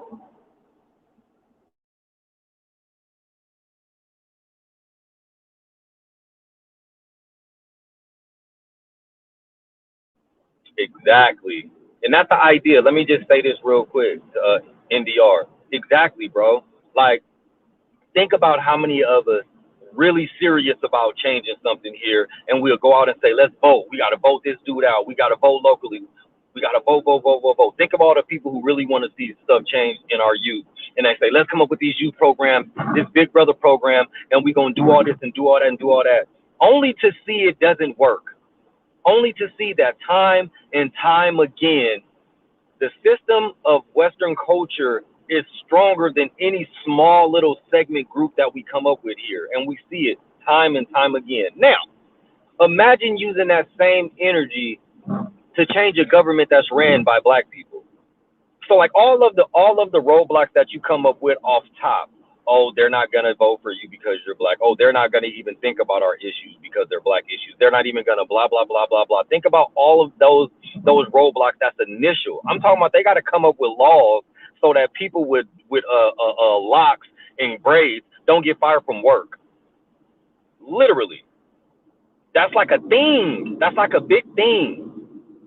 Is to make it so black people can show up to work with their hair how they want to and not get fired, man. You understand?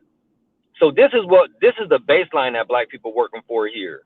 When we talk about a meritocracy, you know, when you in a nation that's ran by black people and everybody, most of the people around you is black, meritocracy is a real thing because everybody actually looks like me. I am around my people. Everybody in the government looks like me. So now we can really smash and say, no, y'all gotta go because y'all on some BS. As opposed to like, our vote ain't gonna do nothing. These people ain't really hearing us because that's the reality here. So Omojo, people, go ahead. I want you to answer Baruti's statement that he just said. I put it on the screen. Okay, hang on. Let me read it. I'm saying that many blacks prefer being in the U.S. They just want to live with under whites without race. Oh yes, yes, yes. You just hit it on the nail. You just hit the nail on the head. You are 100% right. We know that it's racism. We know that it's discrimination. We know that it's racial bias. We literally just don't want it thrown in our face. You are 100% right.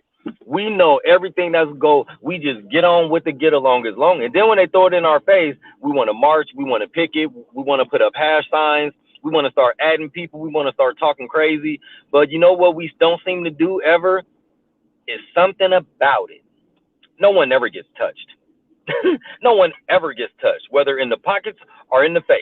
No one ever gets touched, man. We just like to talk. But as long as white people ain't throwing it in our face and they throw us a president here, they throw us a judge here, they throw us a business here, then we all good. You are 100% right. We just want to be comfortable under their rule. That's all.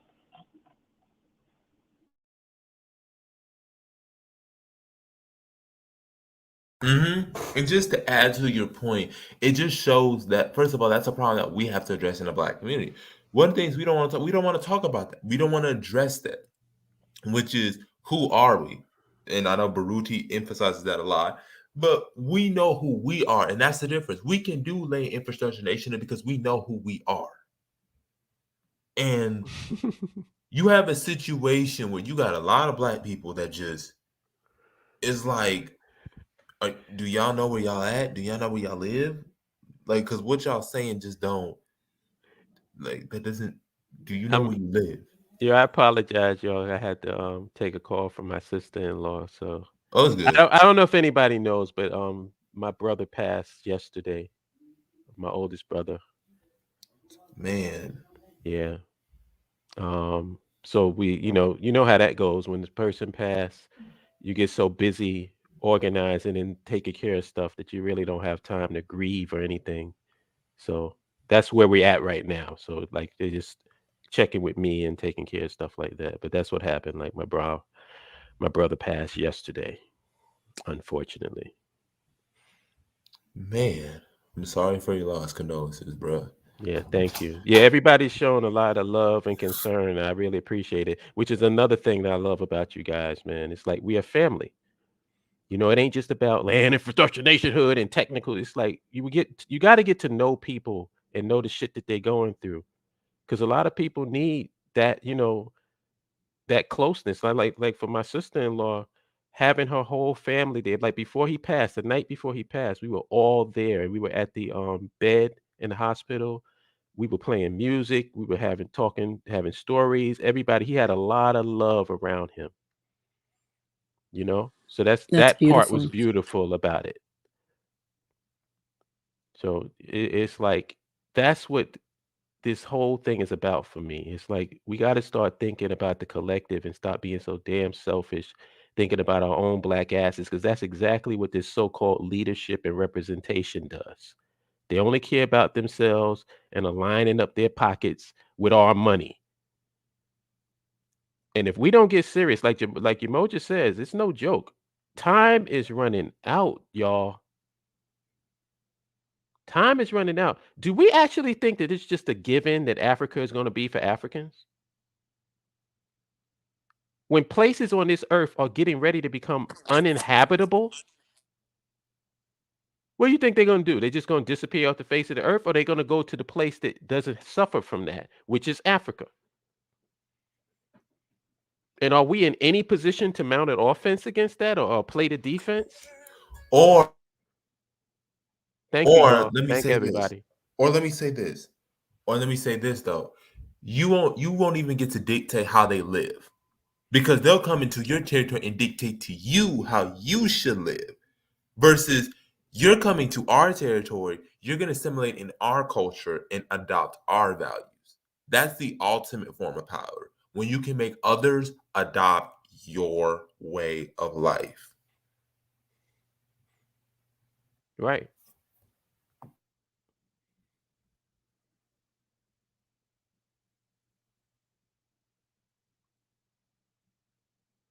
Exactly.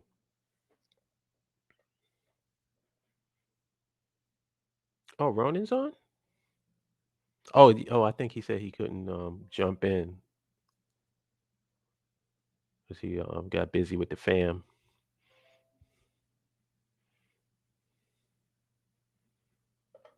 Yeah. Thank you all for the love, man. Thank you. I've been getting a lot of love from everybody and just people calling me to make sure I'm doing all right. Um, I've been through this process before because my mom passed, so it's like I hate to say I'm used to it, but when you go through it once, you kind of know the process. So it won't hit me until I get to North Carolina. That's the same thing that happened with my mom. When my mom passed, I was cool and we were taking care of business and doing what we had to do. It was very upbeat. And then when I got to that house in North Carolina, I completely broke down because that was it. Yeah, I'm kind of the same way. It was hard for me this year um, when I lost my relative, and at first I really wasn't crying. I knew it happened, but it didn't Hmm. hit till like it was the funeral, and it was like the last Right. sightseeing. It's like, That's what oh happens. That's what happens.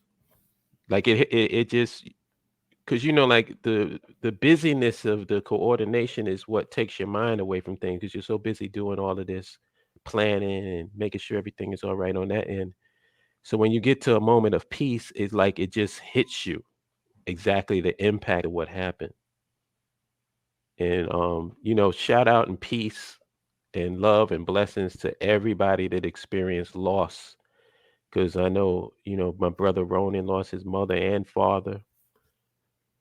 I mean, damn, like yeah, and I, my relative had her birthday yesterday. She would have been thing, but she didn't make it this year. So yeah, it's crazy. Like Is so much loss and so much things going on that we got to be there for each other, man.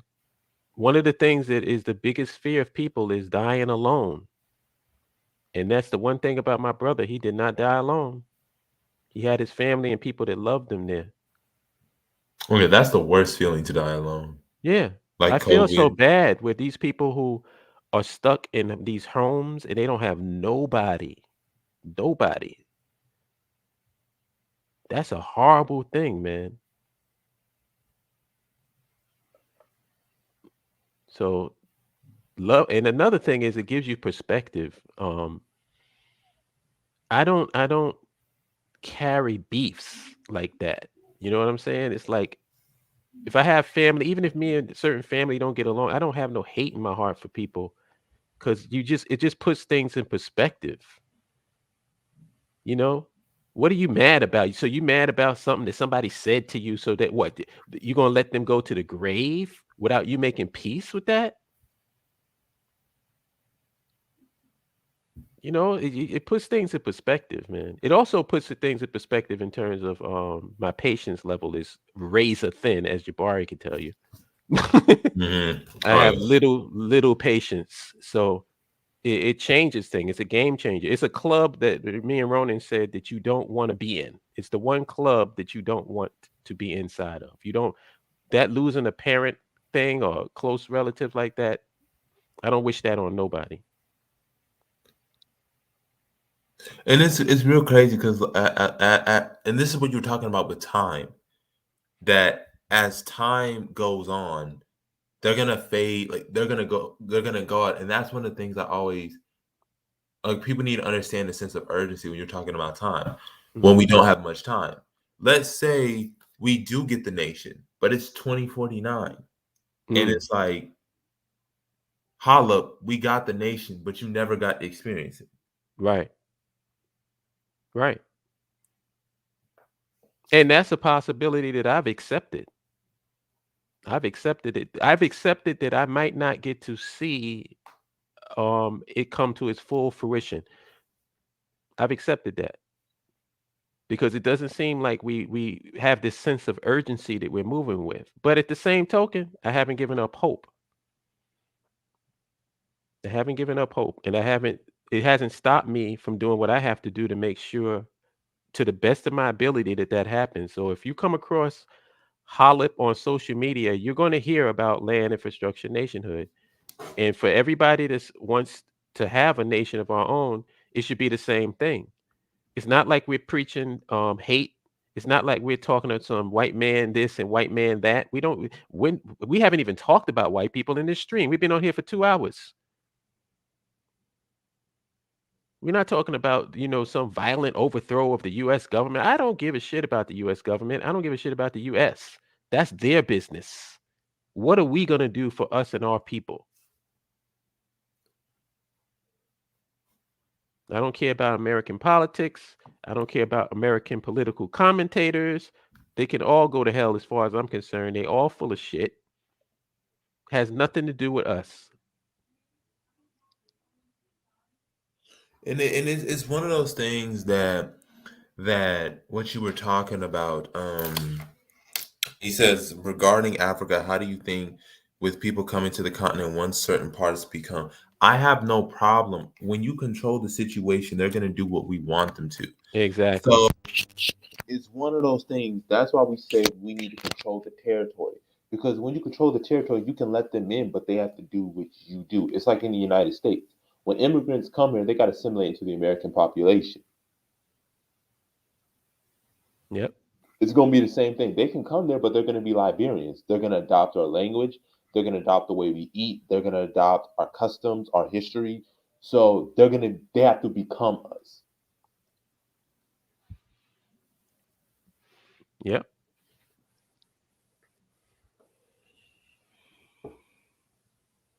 You gotta think about the future and what does the future look like? What's the landscape? You know, if you do the research and you see the trends, this is not really you don't have to be a Swami, you don't have to be Karnak the Magnificent to know what's going to happen. That's why I posted that thing in the group about the robotics. You It's know, you can, inevitable. yeah. I mean, you cannot like I said, there's a lot of people that like their 8-track record, like 8-track tapes. There's a lot of people that like their Sony Walkmans with the cassette players. They love them. Guess what? You can't No, get but that shit no more. right. It's one of those things that, like I tell people, time moves on. We're not in the year 2000. We're not in the year 2010. Things evolve, things change. The definitions of things change, and you have to adapt. It's the same way when you got these Christians who want to reverse same-sex marriage or change their view on abortion. It's like we're in 2021. We don't care about your religion. That's when why people are leaving religion. We're in a new era. We're in a new time. We're in a new era where facts matter and evidence matters, not your personal religious beliefs. Separate your personal religious beliefs from facts and opinion. I mean, from facts and evidence. But we're in that era. We're in a new era. We're not in the era where we are an analog or we're driving, 1949 Ford. We don't do that anymore. We're in a new era. We're in the era of transhumanism. We're in the era of artificial intelligence, narrow, general, and super intelligence, era of robotics, climate engineering. We're in a new era and you have to adapt.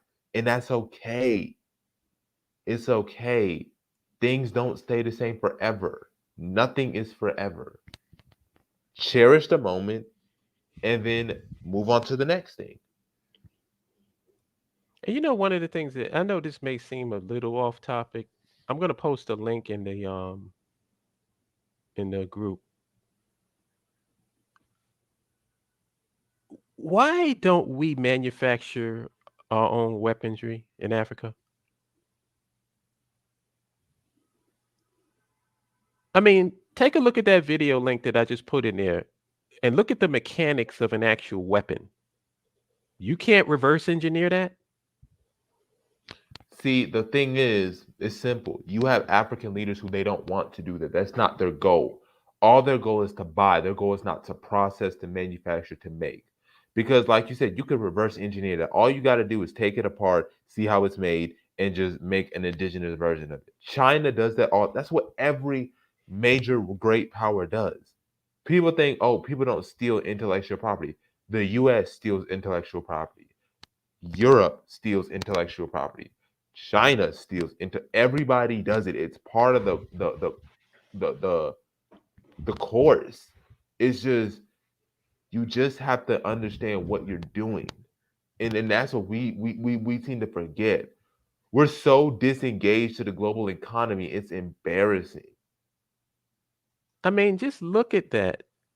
To take apart that the what it takes to make an actual gun is so fucking simple. If you are an entrepreneur, let's say you were an entrepreneur in Liberia, an independent private company decided that they were going to manufacture a certain arm, you can get a government contract. And you know what's is sad about that? If you can't manufacture a basic gun, how are you gonna manufacture something complex like an air defense system, Thank you. self-propelled artillery, aircraft carriers? You can't even make a basic handgun. Then I know you can't make an aircraft carrier. I know you can't make a stealth fighter jet. I know you can't. It's embarrassing. Yeah, and you don't even have leadership that's even addressing that.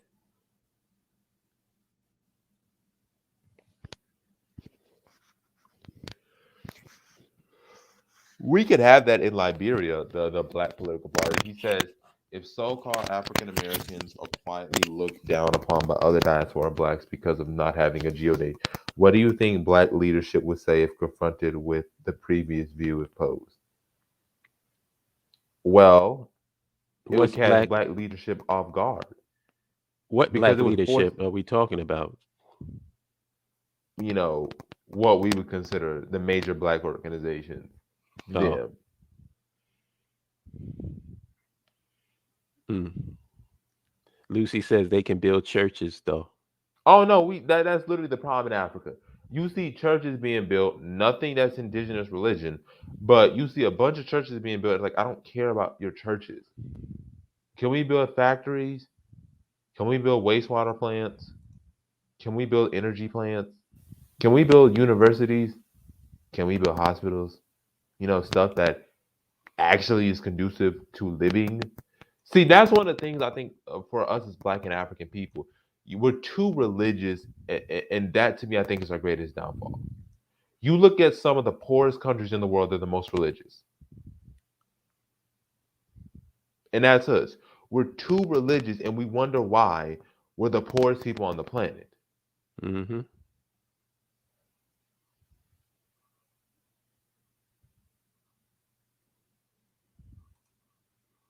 Yeah, I just posted those two links to show you how to break down or actually what a gun actually is. And we can't do that. They actually have Um, guys who making these shits with fucking 3D printers. mm-hmm, You can't reverse engineer a gun, a handgun. mm-hmm. No, think about it. Think about. I want you to think about it, Hala. Most of Africa's money is made from literally raw materials. That's why Africa's so poor. We're poor because not because we don't have we don't manufacture into anything valuable. You're selling gold, but you have to add value to it. Are you making semiconductors? Are you making capacitors? Are you making translators? Oh, uh-oh, you're getting into that crazy talk, Jabari. It's so irksome. Like, are you making?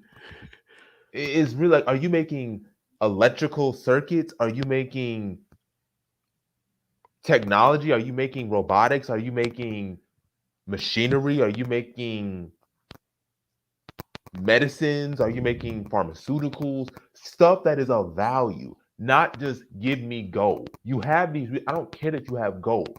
What is that gold being made into? What are those diamonds being made to? Are they being made into jewelry? Are they being made into industrial products?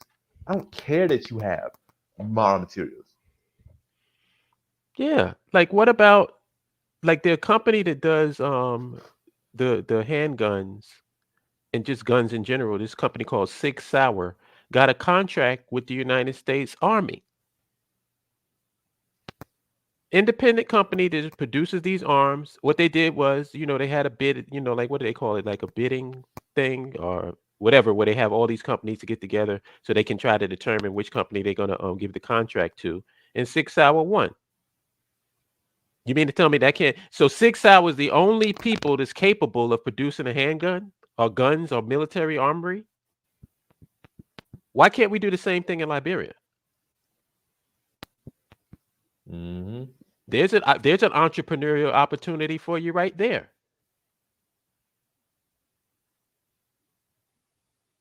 It's we are so woefully behind the 8 ball, man. I mean, you can't even make your own food. You're importing rice from another country. You don't even make your own food. You don't make your own cereals. You don't make your own candies. You don't make none of that. It's like you said, so behind the 8 ball. And like how Fani said, this is the space age. We are the only continent to not have a international space station up into space. We're the only group. Do you not know we're the only race of people to not have somebody sent to the bottom of the ocean? There was a Taiwanese person, an Asian person that was sent to the bottom of the ocean, Europeans, of course. We've yet to send a person to the Mariana Trench, but everybody else has. Everybody else is sending their people into space, getting prepared to do moon missions and missions to Mars, mission to Alpha Centauri. What are we doing? There was a Zambian man who wanted to participate in the space race. It was an Afro, he was a Zambian. And the fact that the Zambian government didn't say, you know what, this man really wants to happen. Let us spend the next 20 to 30 years building up our space program. Let's start educating young students about astronomy. Let's get them into the books. Let's start producing movies that capture the space imagine. That never happens. It's always nonsense.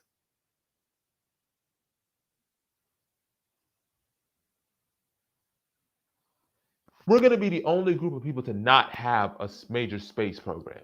It's like that hurts. Don't we as Africans we should get infuriated. We should be embarrassed of that.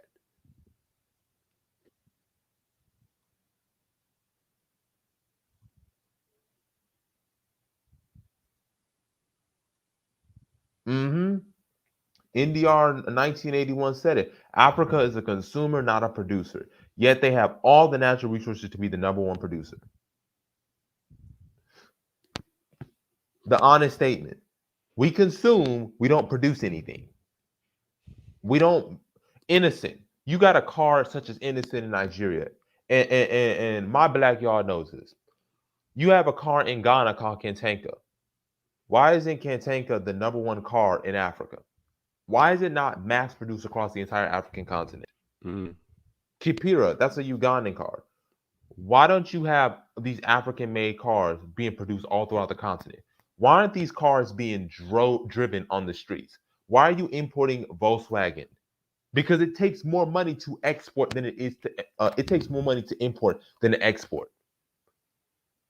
Ghana learned that it's much more expensive to get engineers abroad than it is to train your own. Why are you not training your own engineers? Why are you not producing your own vehicles?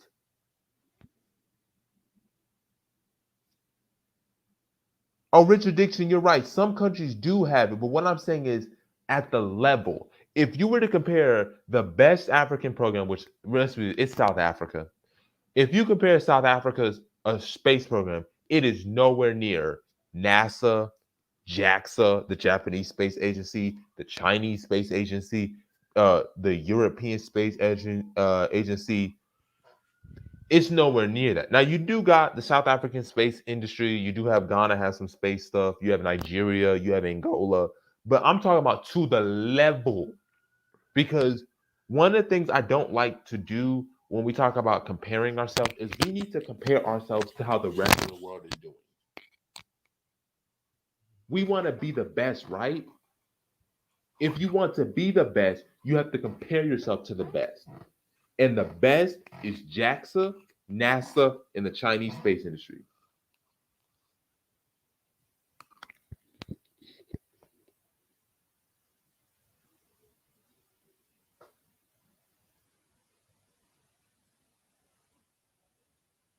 It's approaching 2 hours and 27 minutes. I don't know if Hollip, you have any last words, but that's pretty much what I have for today.